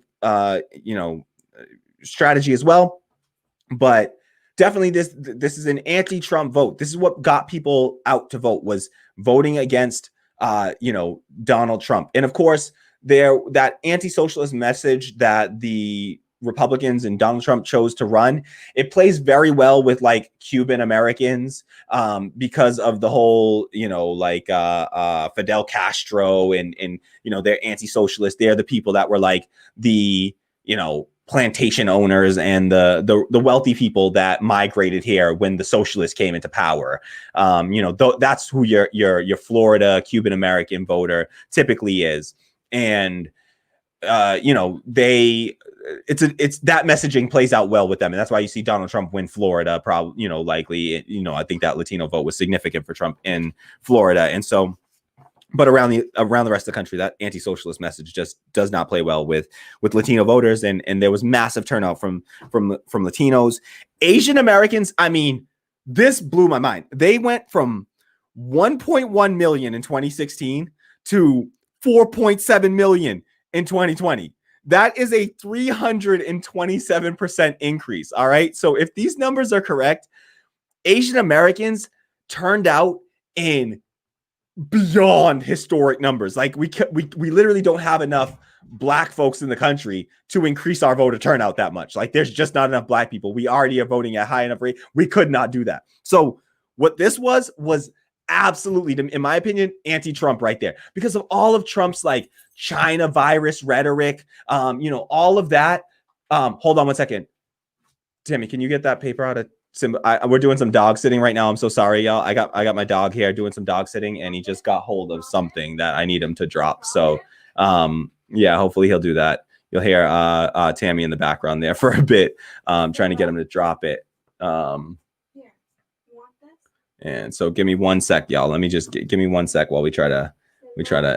He's a golden retriever, and he's supposed to let go of things that he retrieves, but unfortunately he didn't have my tutelage throughout his entire lifetime here. I started training him. I raised him and trained him since he was 8 weeks old, and he was amazing. But then, other people got to him and undid all the great work that I did. All right. So let me just get rid of this here.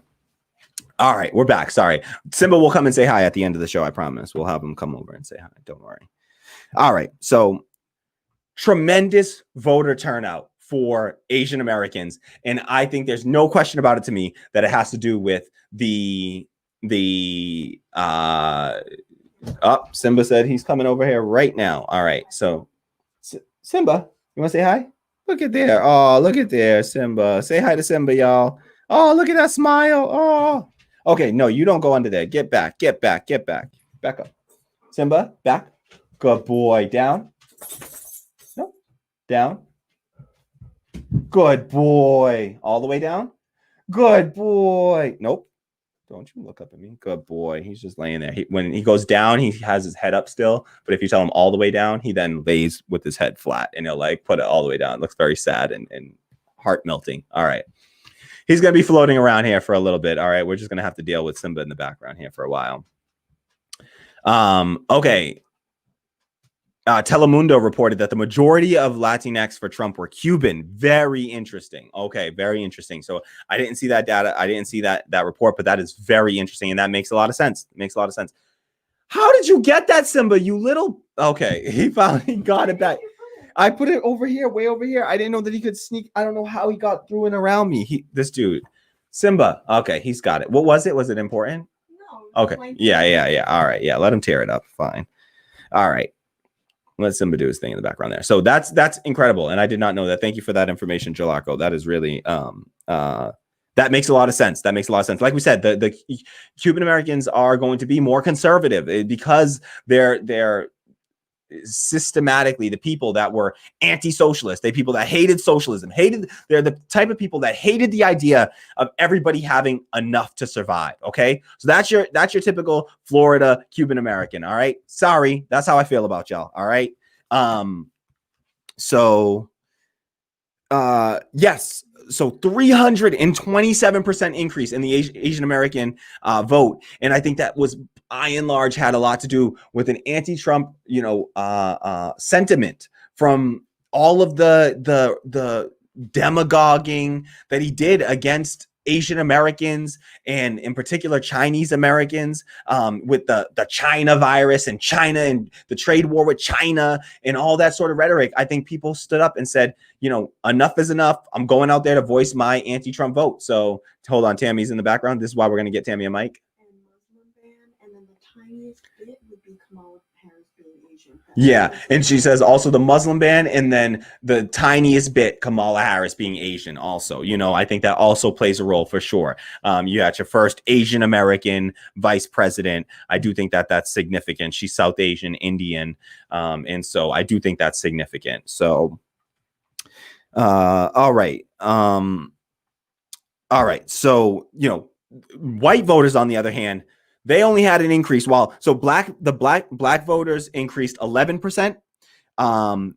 Latino voters increased 63.5%, and Asian voters increased 327% from 2016 to 2020. White voters increased 2.7%. All right. So white voters had the least increase in their voter turnout. They didn't come out in droves. They didn't expand their electorate. There's 100 million voters. There's 100 million non-voters. There's a whole bunch of white people that could have came in and voted. All right. But they didn't show up. They didn't come in. But apparently it's black people's job to get Joe Biden elected. And if we didn't get Joe Biden elected, if he happened to lose, which it was looking like he might on election night. All right. If he happened to lose, I don't put it past these people to turn around and blame black people for Joe Biden's loss, and to blame black voters who are this marginalized group with no power. Simba, come on, chill out, bro. Simba, come here. What? You were doing so good all show, and now you're just tripping. All right, sorry, y'all. I promise you'll come over and you'll hang out with us after. All right, we're already at the 2-hour mark. I really got to cruise through this. So, yes. Juan Gonzalez talked about how, white women in particular increased their vote for Donald Trump, and that increased it significantly. And that something has to be said about that. I mean, you had it, the pussy grabber, who was, just anti-women in his rhetoric and has I think 27 sexual assault and rape accusations against him, all by white women. And, this dude who was like, again, just like the courts and the, Roe v., just forced through Amy Coney Barrett, who is, stands to undo Roe v. Wade. Like this is supposed to be an issue that they care about. They didn't come out, they didn't show up, but nobody's talking about them. People are just so quick because it's so easy to punch down at the marginalized groups and to say it's your fault. You should have come out. You should have done more. When in fact, it's none of the voters' fault. I don't even blame white voters. It's the politicians' fault. Have a message that speaks to people and resonates with people, and then people will show up for you and they'll vote for you. But they don't want to do that. They don't want to make any policy, promises or changes in order to, reach out to those groups. And so, but then they want to blame those groups because it's apparently our job to show up and vote for them. And he talked about how one other thing that he talked about that I thought was important was, he talked about how there's not just a racial gap, but it's a racial gender gap, and how, black women, Latino women, other women of color are voting in such, overwhelmingly for Joe Biden, but you have white women, a majority of white women voting for Donald Trump. So when we talk about this and talk about solidarity and women's movements, these things oftentimes benefit white women more than any other women of color. And still, they're not even showing up, and they're not even doing what they supposedly have to do to come out there and make their voices heard in their vote with their vote. Okay, so All right. So, and Juan Gonzalez talked about how this is not the increase in the black vote that you would expect after 2 years, essentially, of police brutality, prominent police brutality cases, constant episodes of racial discrimination by the police, and then mass protests by Black and brown people and their allies, in this Black Lives Matter movement. And you would think that would translate to a higher voter turnout for the Democratic Party. But there's a reason why it's not translating. And it's the reason why Brianna Joy Gray has stated, and what I have tried to state here tonight. And it's that we keep doing the same damn thing over and over and over again, and nothing is changing for us. We see nothing changing around us, and your message is not resonating to all of my white leftists and white liberals. The message is not resonating in poor Black and brown communities, and we gotta do something to change that. We gotta give people something real, something material, and we have to fight for that. And so what I'm talking about is reparations, bank loans, interest-free, infinite term bank loans for Black people in this country, to ensure that they can get home loans so that they can buy homes and get, finally get some real home ownership in this country. We're talking about things like that. All right. And then also, you got to talk about, sorry, Simba just got me all screwed up here. He made me lose my train of thought there. Completely lost my train of thought there. Sorry, y'all. Simba, stop acting up, please. All right. Anywho, I know I'm gonna rewatch this video later and be like, damn it, I was about to make a great point and I completely lost it. So sorry about that, y'all. All right. That is, I believe, everything that I had prepped. So I'm gonna get over to some comments, and I'm sure we will. I'm gonna go from the top here. So X says, Michael must be so proud of you. Damn, that is, man, that's great. Thank you so much, X. I would, man, that would mean so much, I had this thought that like I was gonna someday be able to like do this show, and eventually I'd make an appearance on Michael Brooks' show, and that was gonna be like my big thing. And I used to want to do a TED Talk, and that was my big thing. And that was like my big goal was like, one day I'm going to do a TED Talk. And then I realized that the TED Talks are all like neoliberal BS for by and large. And then that, goal just went right out the window. And then it was like, I want to be on the Michael Brooks show someday. I want to be a regular guest. I want to be appreciated and not appreciated, accepted and invited in and feel like I belong there. And so, and I knew I know I need to improve. I'm not there yet. I don't feel like I'm there yet. I have a lot of improvement to make. And this show, I promise you, the show will continue to grow. It will continue to get better. And it will do so because of the help, like folks like X, shout out to X. I don't know if you heard, Tammy, when you were in there, but X dropped us a $50 tip on coffee. We've passed our goal to get you a mic now. We've exceeded our goal to get you a mic. So massive shout out to X.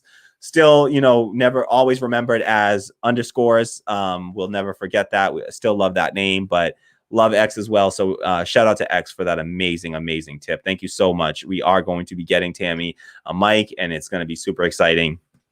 So I'm super excited, at least I know that much. And it sounds like from some of the comments here, other folks are as well. So, and thank you so much to Brian again for the $5 tip on coffee.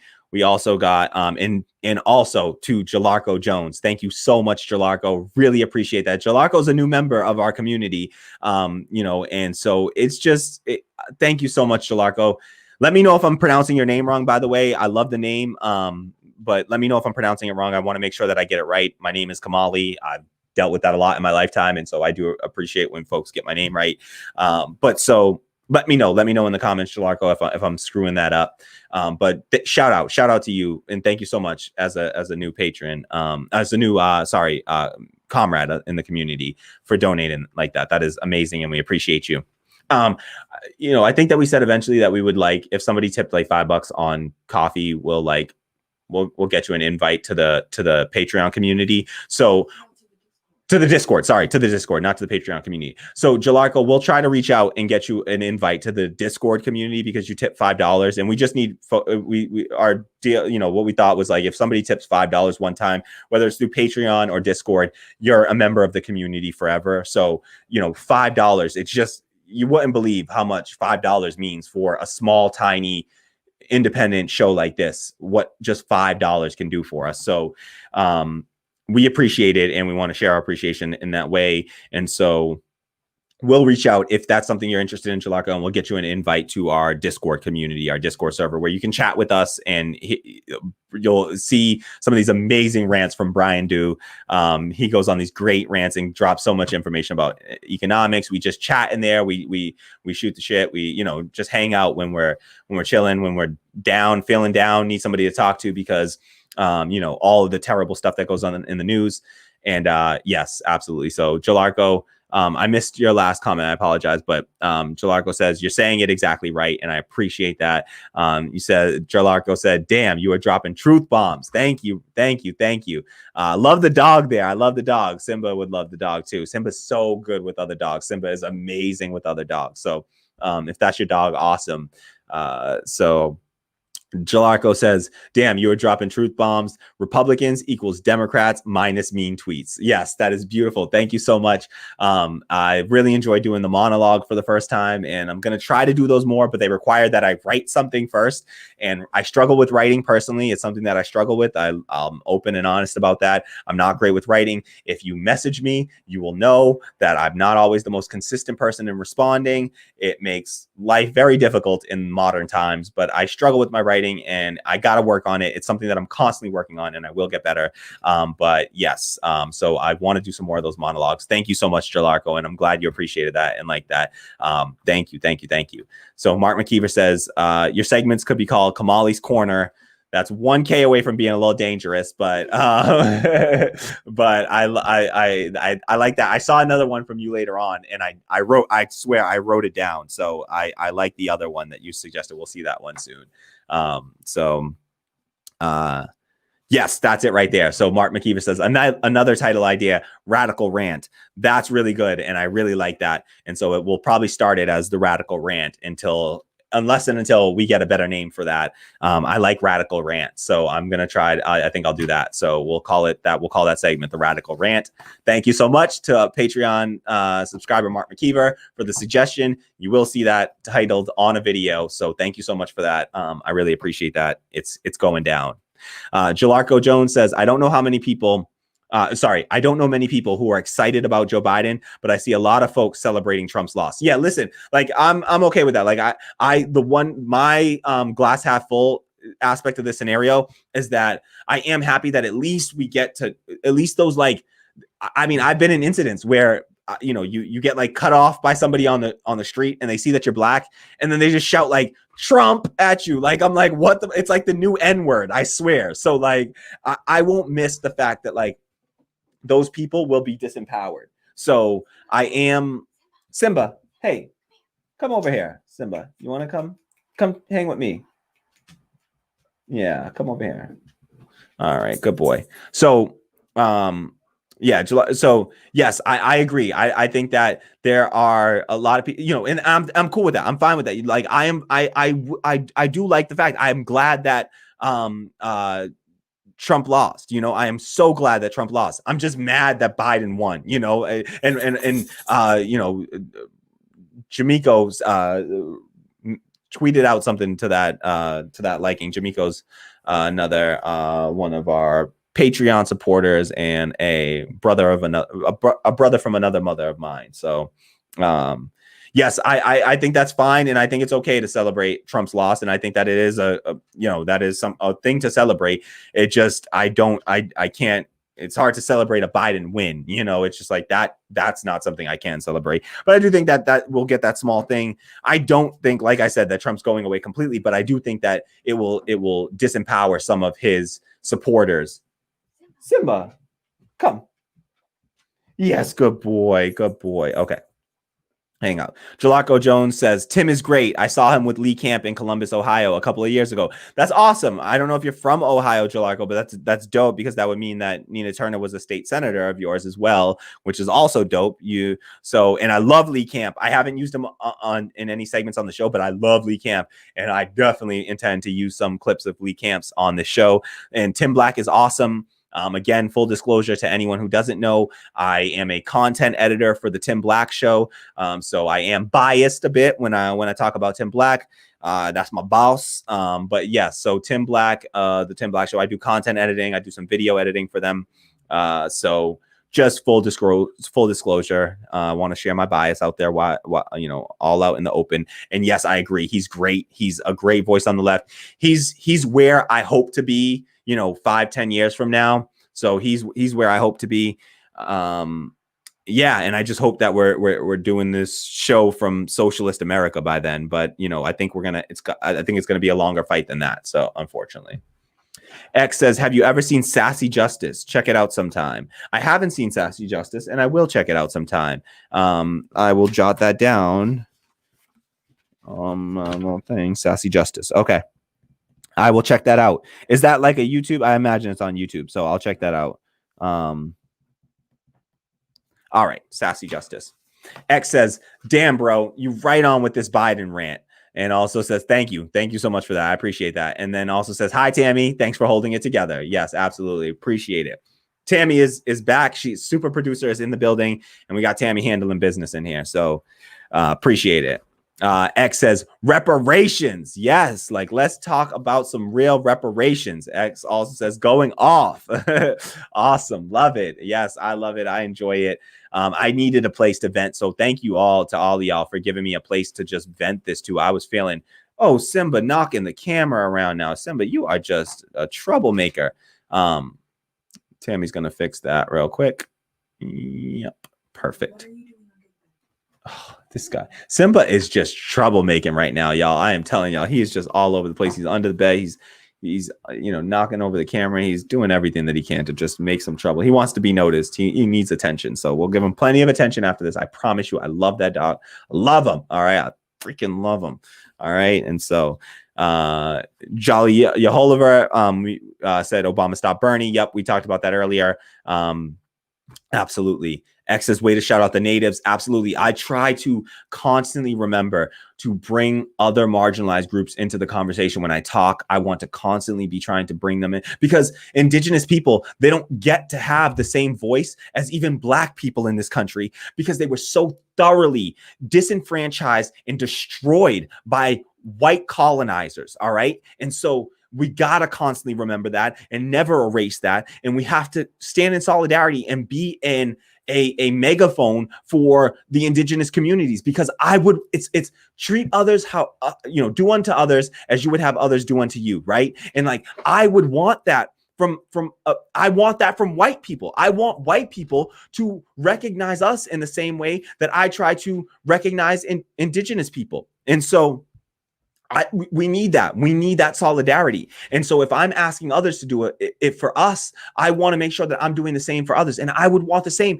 if the roles were reversed and we had a total genocide committed against us and we didn't have anything left and we had been so thoroughly decimated in this country. I would want other groups to stand up who have a voice and to use that voice to speak out for us as well. And so this is just me trying to do my small, tiny little bit to do what I would hope that others would do for us, and which I do hope that others, our white allies, do for us. So I'm trying to do the same and bringing up not just indigenous people, but also trans people as well, disabled people, communities that don't get mentioned enough because they don't have the same access and the same means as us, even as Black people. They're not even given that much in this country. And we already know how little Black people are given in this country. So I definitely want to use our voice to raise awareness and try to always be, bringing attention and showing solidarity with those other communities.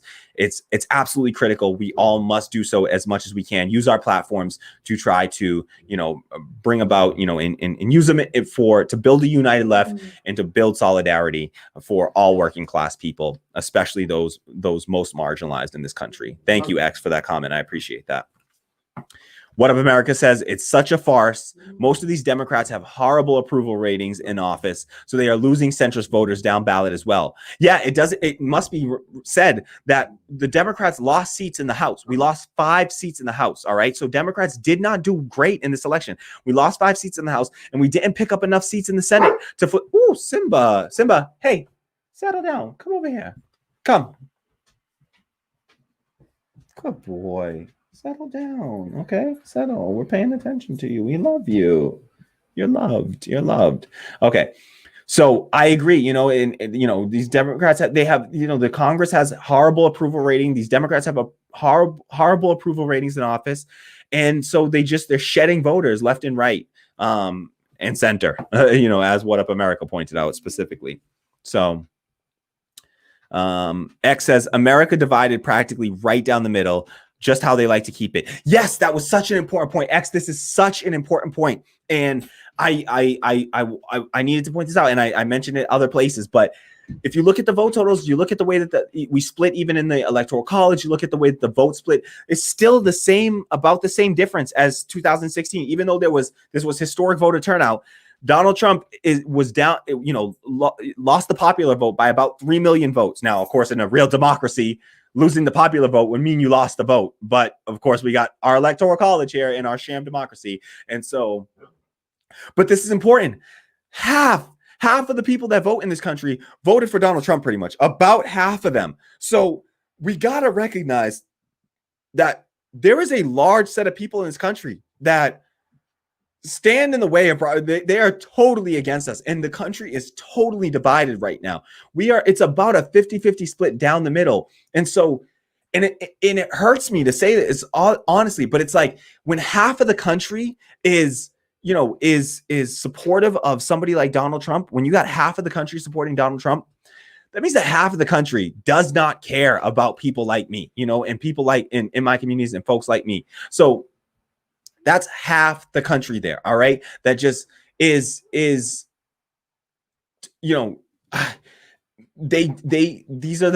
folks they're not concerned with marginalized people. If you vote for Donald Trump, I'm sorry, but you don't give a damn about marginalized people. You don't give a damn about poor people if you're voting for Donald Trump. All right. So you don't care about you don't much care about marginalized people. If you're, some people, I understand the threat and the fear of Donald Trump and then having to vote for Joe Biden. But yeah, that 50-50 split says a lot to me, and it really hurts. It damages my hope. It really does. It hurts my hope because it just makes me wonder whether we will ever get to a point of making any real progress for Black people in this country and for marginalized and poor people, trans people in this country, when half of the country essentially is totally against everything we believe in, and adamantly so, apparently. And the other half is a mix of some people that care and some people that just only nominally care, really. And they care on paper, but they don't really care when it gets down to it. All right. So thank you, X. Great point. Amazing point. Seriously, great point. Thank you for bringing that up. Do we have any other comments that we want to get to before we sign off? Okay. We'll keep going. X says, you remind me of young Cenk, his fire and outrage. Keep this pace. Thank you so much, X. Thank you so much. That's a compliment.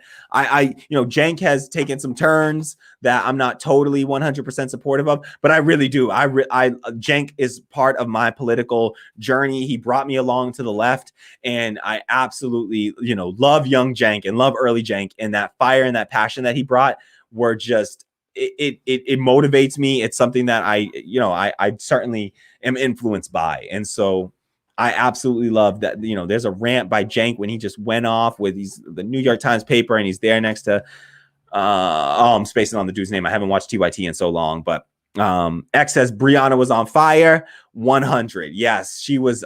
Like, I'm telling you, that interview is fire. Like, everything she said. I think there's a little fire emoji in the title of the video because Breonna is on fire throughout that entire interview. I pulled a 7-minute clip for the Tim Black Show. I pulled a 7-minute clip for them of her in that interview, and in that 7 minutes, she substantively hit on 9 different key crucial topics in 7 minutes. She just, She went off. She went off in that interview. So I highly recommend to everyone, and I deeply apologize for not having the link in the description box below on this one yet, but I will get it there. I'll usually get it there after. I sometimes I space and I forget. I apologize if it's not there still. If you're watching this after the fact and it's still not there, I deeply apologize. Just search for it on YouTube or Google it. Brianna Joy Gray, Tim Black. You'll find it. It'll be the first thing that pops up. Your top result. Check it out. Watch the interview. It's amazing. It's dope. Brianna Joy Gray. I mean, I'm telling you, every single minute you will hang on to every word that she says. I'm not gonna lie, Tim. See, Tim Black's my boss, and so I'm afraid to say this because it's my boss. But I honestly thought that some of Tim Black's questions weren't the best questions to work with. I'm sorry, Tim, but they weren't the best questions for her to work with. They were very theoretical and very theoretical. And I'm blanking on the word that I really want to use, but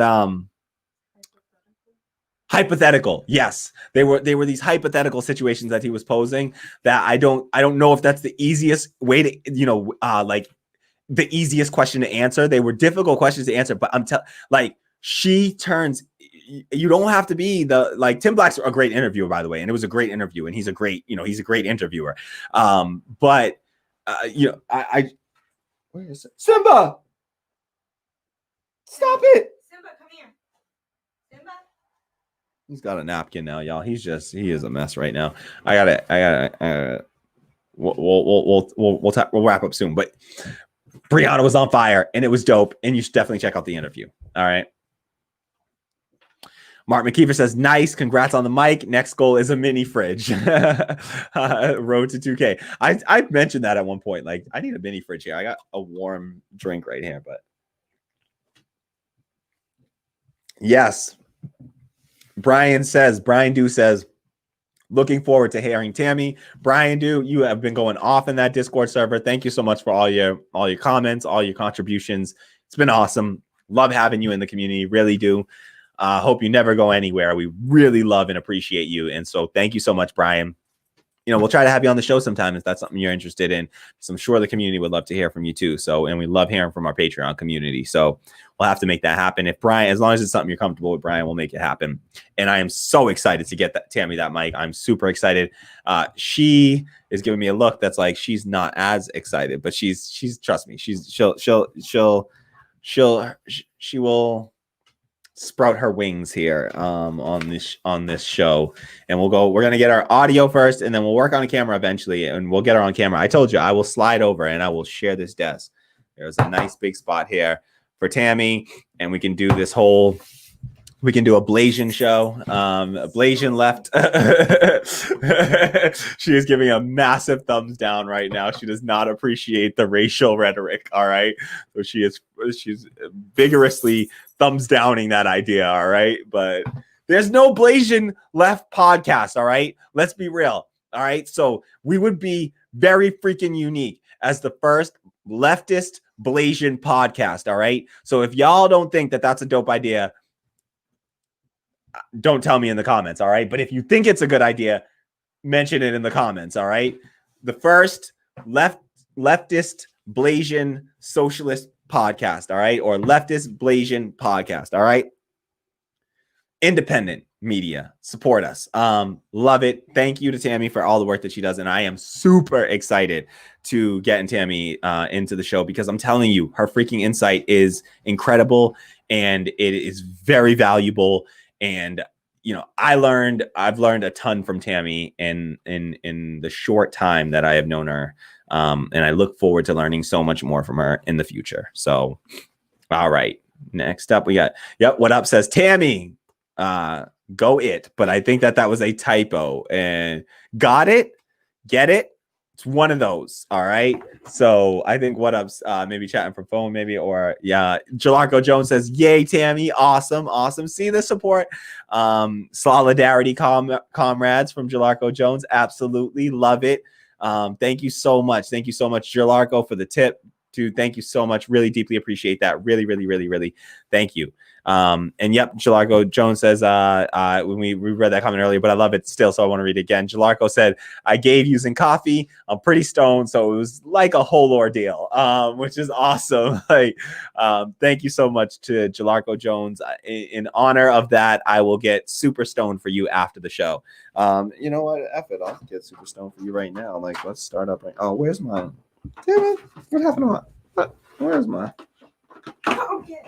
All right, I don't know where my stuff at. All right. Anywho, sorry. All right, my jacket. It's probably in my jacket. All right. X says, "Get this fine woman a mic." Yes, I agree. I will get that fine woman a mic. We will get that fine woman a mic. Not me. Y'all did that damn thing. Like, y'all did it. The community did it. We're gonna get to improve the show because of you, and I am so deeply thankful for that. Simba has found his favorite toy, which is a water bottle, and I have to keep it from him because he will crush this thing and he will chew it into oblivion. All right. Oh, get that off camera. All right. All right. X says, white folks need to listen to black folks and trust what they're saying. Follow their lead. Give them power. I wholeheartedly agree with this. Absolutely believe this. And, you know, we got, and not just black people, but other marginalized groups, indigenous people, Latino people, trans people, let's give these marginalized groups the mic and like we're doing, through this, in this community here, women, let's give these marginalized groups the mic and really listen to what they have to say and don't just, push them to the side and just treat them as an afterthought. We really need to start to listen to these communities that we claim to care about so much. Just listen to people, listen to what they're saying, listen to their pain and believe them when they say it. Because black people, by and large in this country, we're like the canary in the coal mine, really. And that's how you have to see black people in this country. We are a canary in the coal mine. When things hit, they hit us first because we are the most marginalized group. They hit us and indigenous people first. So things like police brutality, that hits us first. But don't worry, they're just practicing on us. They're going to bring it over. I mean, white people are already the most, impacted by police brutality. It's just disproportionately black and indigenous. The most disproportionately indigenous, then second most black, then Latino, then Asian American, then white, right? And so, Simba, back up. So, come over here. Come hang out over here. You just come over on this side. Simba, back. He knows back. He's good at back. He backs up. He's scooting. Good boy. He did a nice little scoot there. So any more comments? Jalarco Jones says, Biden wrote the crime bill. Trump signed the First Step Act. Maybe a lot of the black votes for Trump were men and families who were positively affected by that. Yeah, it's like these people have, they have some reason. We got to really drill down on that and figure out what it is and actually try to do something to bring these voters back to our side, because they were on our side just, 4 years ago, 4 or 5 years ago, they were on our side. What have we done to push those voters away? And it's part of what we're talking about here today is part of that. So I totally agree. Great point, Jalarco. Absolutely great point. These are the kinds of things that we need to consider. Thank you for the comment, Jalarco. That was awesome. Jalarco Jones says, I believe Trump will start a news network to rival Fox News. I 100% agree. Trump TV is coming. It will happen without a doubt. He was planning Trump TV in 2016 when he thought he was going to lose that election. We were already starting to see the makings of Trump TV start with that dude. What is his name?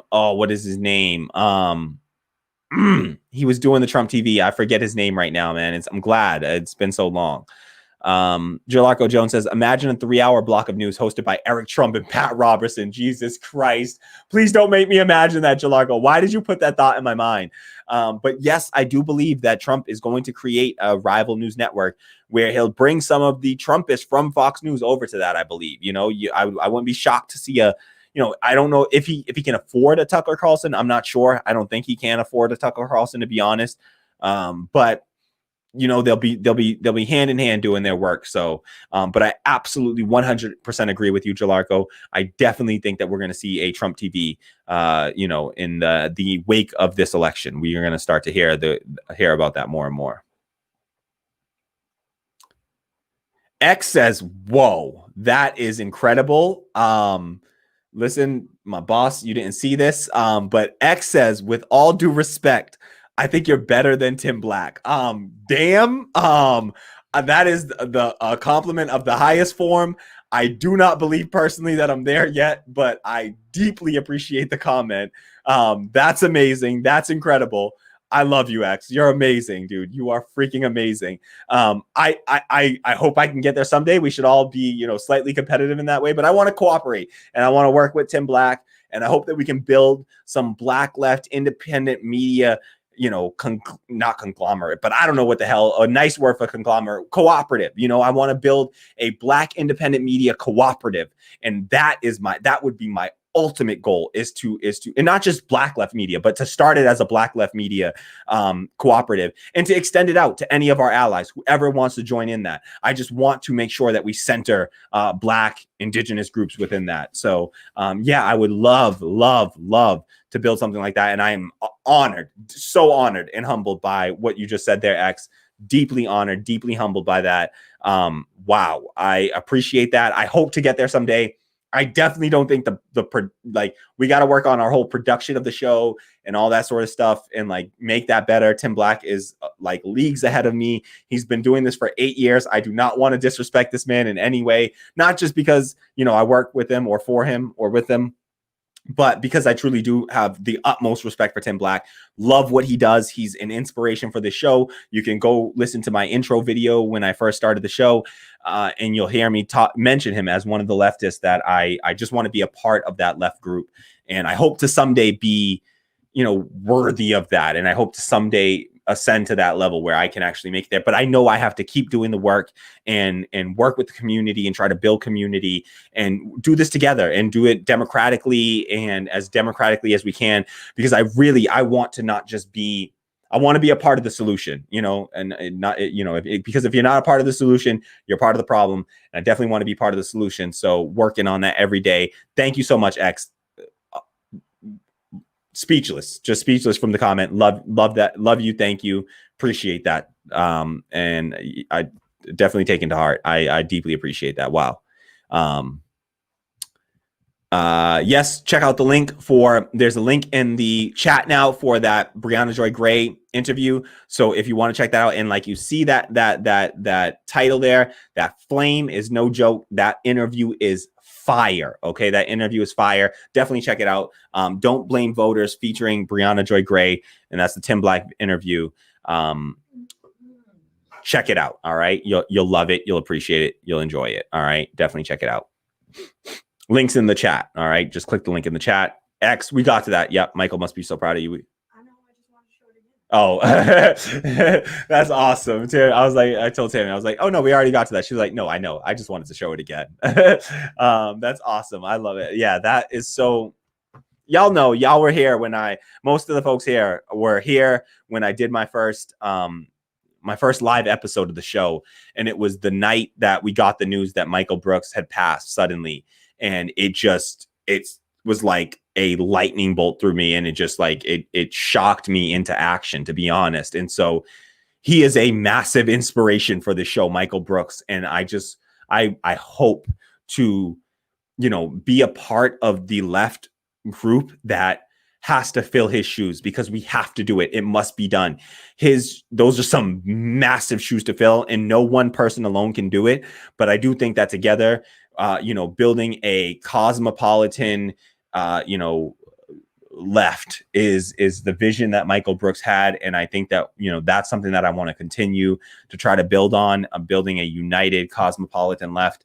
And, his passing is just, you would have seen by now on this show, 10 clips of Michael Brooks by now. Cause he was the first person I listened to on any issue. I wanted to hear his take on any issue because he's so insightful and so thoughtful. And I truly believe he was the Noam Chomsky of our generation. And if he were given the time to grow, that's who he would have been for us. But he was taken from us too soon. And I am honored to hear things like that. So thank you so much, X. I just don't have the words, because I don't feel worthy of that kind of compliment, but I appreciate it so much. And thank you so much, X. I really appreciate that. Do we have any other comments we want to get to? Are we wrapped up? Yeah. Okay. Awesome. Well, thank you so much to everyone for joining us tonight. If you haven't done so already, please hit the like button, subscribe, and please share this out. Share it out on social media. Just hit the share button, share it to Twitter. It automatically pops up a title for you, all that. So share it to Twitter, share it to Facebook, share it to Instagram, whatever platform you use, share it out there. Please let people know if you got somebody in your life that you think might listen and might be, amenable to this kind of, messaging. Please send it to them. Send them a link. Invite them on in to join. Please, I really appreciate it. Would really love it, and really thank you all for joining. I enjoyed. I'm thankful that y'all let me do this show. Follow us on Twitch if you haven't already. Twitch.tv/Radical Democracy. We need more followers on Twitch. We need more people watching on Twitch. So help us, grow the community there. If you're on Twitch, please follow us on Twitch. If you are on Twitch, we appreciate that deeply. Yeah, thank you so much to everyone. We're going to sign off here, but I just wanted to say finally, just thank you for letting me rant today. I had a lot on my chest, and I'm telling you, I feel 100 times better at the end of the show than I felt at the beginning of the show. So just thank you so much to everyone who allowed us to do that and to make that happen. Support the show, patreon.com/Radical Democracy, or on Coffee at ko-fi.com/Radical Democracy. And just a massive, massive shout out to our newest Patreon supporter, Emily. Thank you so much, Emily. Just, my love and appreciation, goes out to you. Thank so much gratitude. Thank you so much, Emily. I'll send you a message personally to thank you personally as well. Thank you for signing up. Patreon patrons are what are going to allow this show to continue and to grow. Someday, once we have enough that it can support, just a basic income for me, like I can do this as a full-time job. Right now I have, again, a part-time job working for Tim Black, which I love and want to continue to do. I love that job. I don't really want to give that up, but right now I am starting to have to look for work because I need income and I don't have income. And so it's going to pull from how much I can do for the show. Just going through the interviews, I haven't programmed anything in almost a year. I'm a programmer. I'm a software engineer. I need a job to just pay bills, get a place of my own to stay, that kind of thing. And so, yes, I do appreciate it. X earlier said you should quit your job. And that was in reference to the job that we were talking about, how it's Black people's job, apparently, to vote for Joe Biden. And so he says you should quit your job. And trust and believe, I did quit my job. That I did quit that job that I didn't know I had. I quit that job this year, and I voted for the Green Party. I voted for Howie Hawkins and Angela Walker, and I am extremely proud of my vote. I'm happy. I feel good inside about my vote that I was able to stick to my principles and vote in favor of my principles. Now, listen, I'm not shaming anyone who didn't get to vote that way. If you voted in a swing state and you felt pressured to vote that way, listen, you see how close these margins are. I don't blame you. If you really feel that that's a significant thing and you feel like that's doing the right thing, then I do not blame you. I do not hold that against you in any way. We had What Up America on the show, who talked about their vote. Check out if you're in our Discord server, check out What Up America's video that he dropped as well, just explaining why he felt that pressure to vote. And I totally feel for you and others who were frightened into voting that way. I just wish that we were able to, support the Green Party a little more, because they might get wiped off the ballot completely in the next elections, and then we'll have no other choice to vote, and they're losing ballot access. And the only way they continue to hold on to ballot access is if they have to cross a certain threshold of the vote. And so we got to vote in order to keep these third parties alive. And if you're in a safe state, you got to start to learn and not vote with fear. Don't worry about it. Your state's going to go blue or it's going to go red, because it just happens that way. If you're in a safe blue state, all right, if you're in a safe blue or a safe red state, you can absolutely vote how you want as a leftist, all right? There's not enough of us to change the vote. We can't swing the vote. So just don't feel afraid of these people. Don't let them scare you into voting for these people who aren't going to do anything for you. We don't have to be afraid any longer. We can build power through dual power, building locally, building local sustainability, and building democratic workplaces is what I believe is the real fight that we need to be fighting for. And if that is the fight that I'm willing to contribute my time to, I'm really hyper focused on democracy in the workplace and how to expand that. And so that's the fight I'll be fighting for the next few years. And, you know, if a Nina Turner 24 comes along or anything like that, you know, I will support that. But, you know, Nina Turner, AOC 2024 kind of thing, I could get behind that. And yeah, but otherwise, I know where my focus will be. And it's not going to be out there protesting for one-day protests that do nothing. I'm not doing it anymore. I'm down for sustained protest. If we want to get a yellow vest movement, if we want to do a general strike, I support the hell out of a general strike, 100%.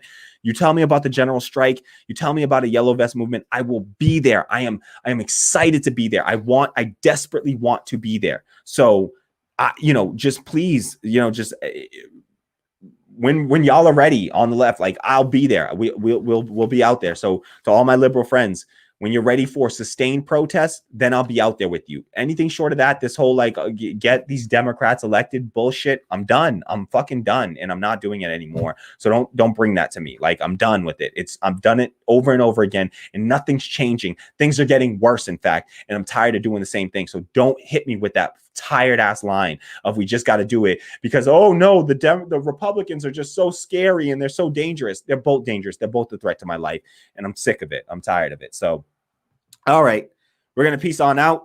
Thank you so much to What Up America for this our theme song and for making this song. Nothing but love for you. Let's get it going. Give me 1 second and we will play ourselves out here. Shout out to everyone. Appreciate you all. Like, subscribe, share. Patreon.com/radical democracy. Love you all. All right. Oh, super producer says, oh wait. So I'm waiting. Oh. Let's see if we can do this. Ready? Hold on. So no. All right. I did both of our nails here. So if you can see, hold on. Yours is super bright. Ready? Let's see if hold on. I'll get the light. I'll get the thing to focus. Okay, it's focused. So now do yours. So check out our nails. They're dope, but the light is washing Tammy's out, so you can't really see it. Yeah, dim that light down or something. So you can't really see it. But I did both of our nails here. Come over, scoot over a little bit with me. Yeah, nice. Okay. So I did both of our nails, and you can see they're dope. I mean, I'm good at this, y'all. I'm good at this. All right. And it's got a little watermelon vibe to it, right? Like a little watermelon vibe. So yeah, like candy watermelon. So that was me. That's all me. I did both of our nails. So maybe we'll have a Patreon level where if you subscribe for a certain amount, I'll do your nails for you. All right. We'll hook it up whenever I come to your city. Once I start traveling around, I got you on a mani-pedi. Yeah. I need to do like a getting ready with me kind of thing. Sometimes I should do something like that where I'm just like chilling and we're talking left talk and I'm just painting my nails because I really enjoy painting my nails. I think that it's just like therapeutic to me. It's just something that I do that you just focus. I like to do it like mindfully where I'm sort of trying to focus on just that and not a million other things. And so it's really therapeutic and I enjoy it. So, and also love doing anything that tries to deconstruct typical gender norms and things like that. Toxic masculinity. We got to break these things down. Masculinity is okay. And we just need to redefine what masculinity is. You can be masculine and enjoy painting your nails, which I do. Cause look at it, it's dope. It looks dope. My nails look better. I got better nail health than I've ever had in my entire life since I started doing my nails. All right. And it's freaking dope. And I'm getting really good. These are gel too, by the way. And for the folks that don't know, gel's a little more advanced technique there. All right. So, yeah, I'll hook it up. All right. So thank you so much to everyone for hanging out and chilling with us. We're going to take off. All right. So thank you. Appreciate you all. All right. And thank you to our entire Patreon community for all that y'all do. Peace.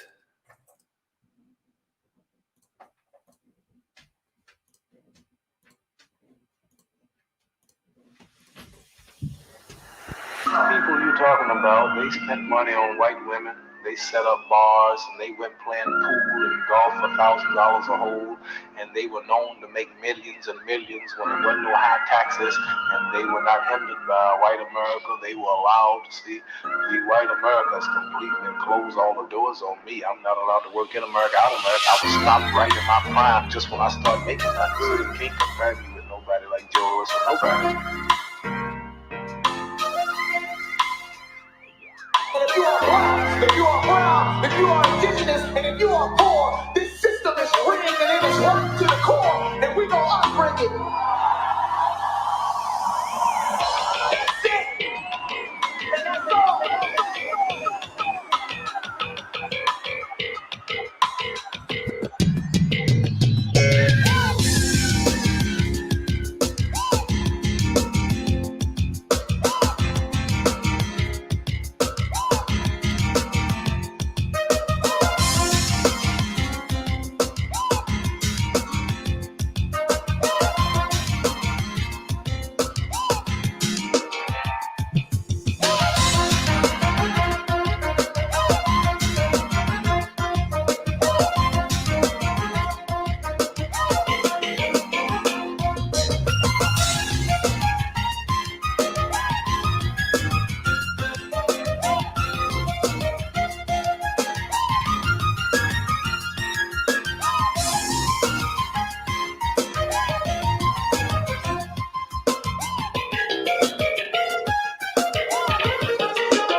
That other kind of socialism that revolutionizes the workplace, brings democracy to the workplace for the first time. So that's one way. And then the other thing is, in my more optimistic days, he's such a perfect endpoint of everything that is toxic and dysfunctional about the United States, about capitalism, about the 80s, that maybe this is the final sort of disgusting burst before we evolve or change it to something better.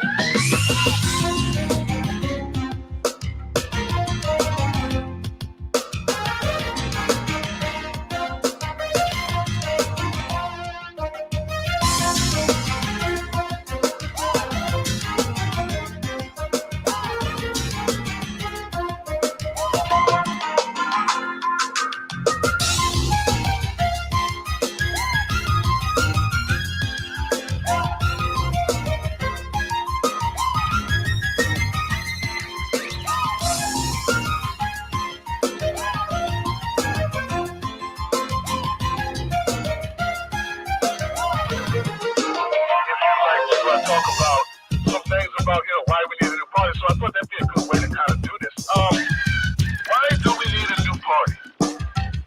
We need a new party because both parties suck,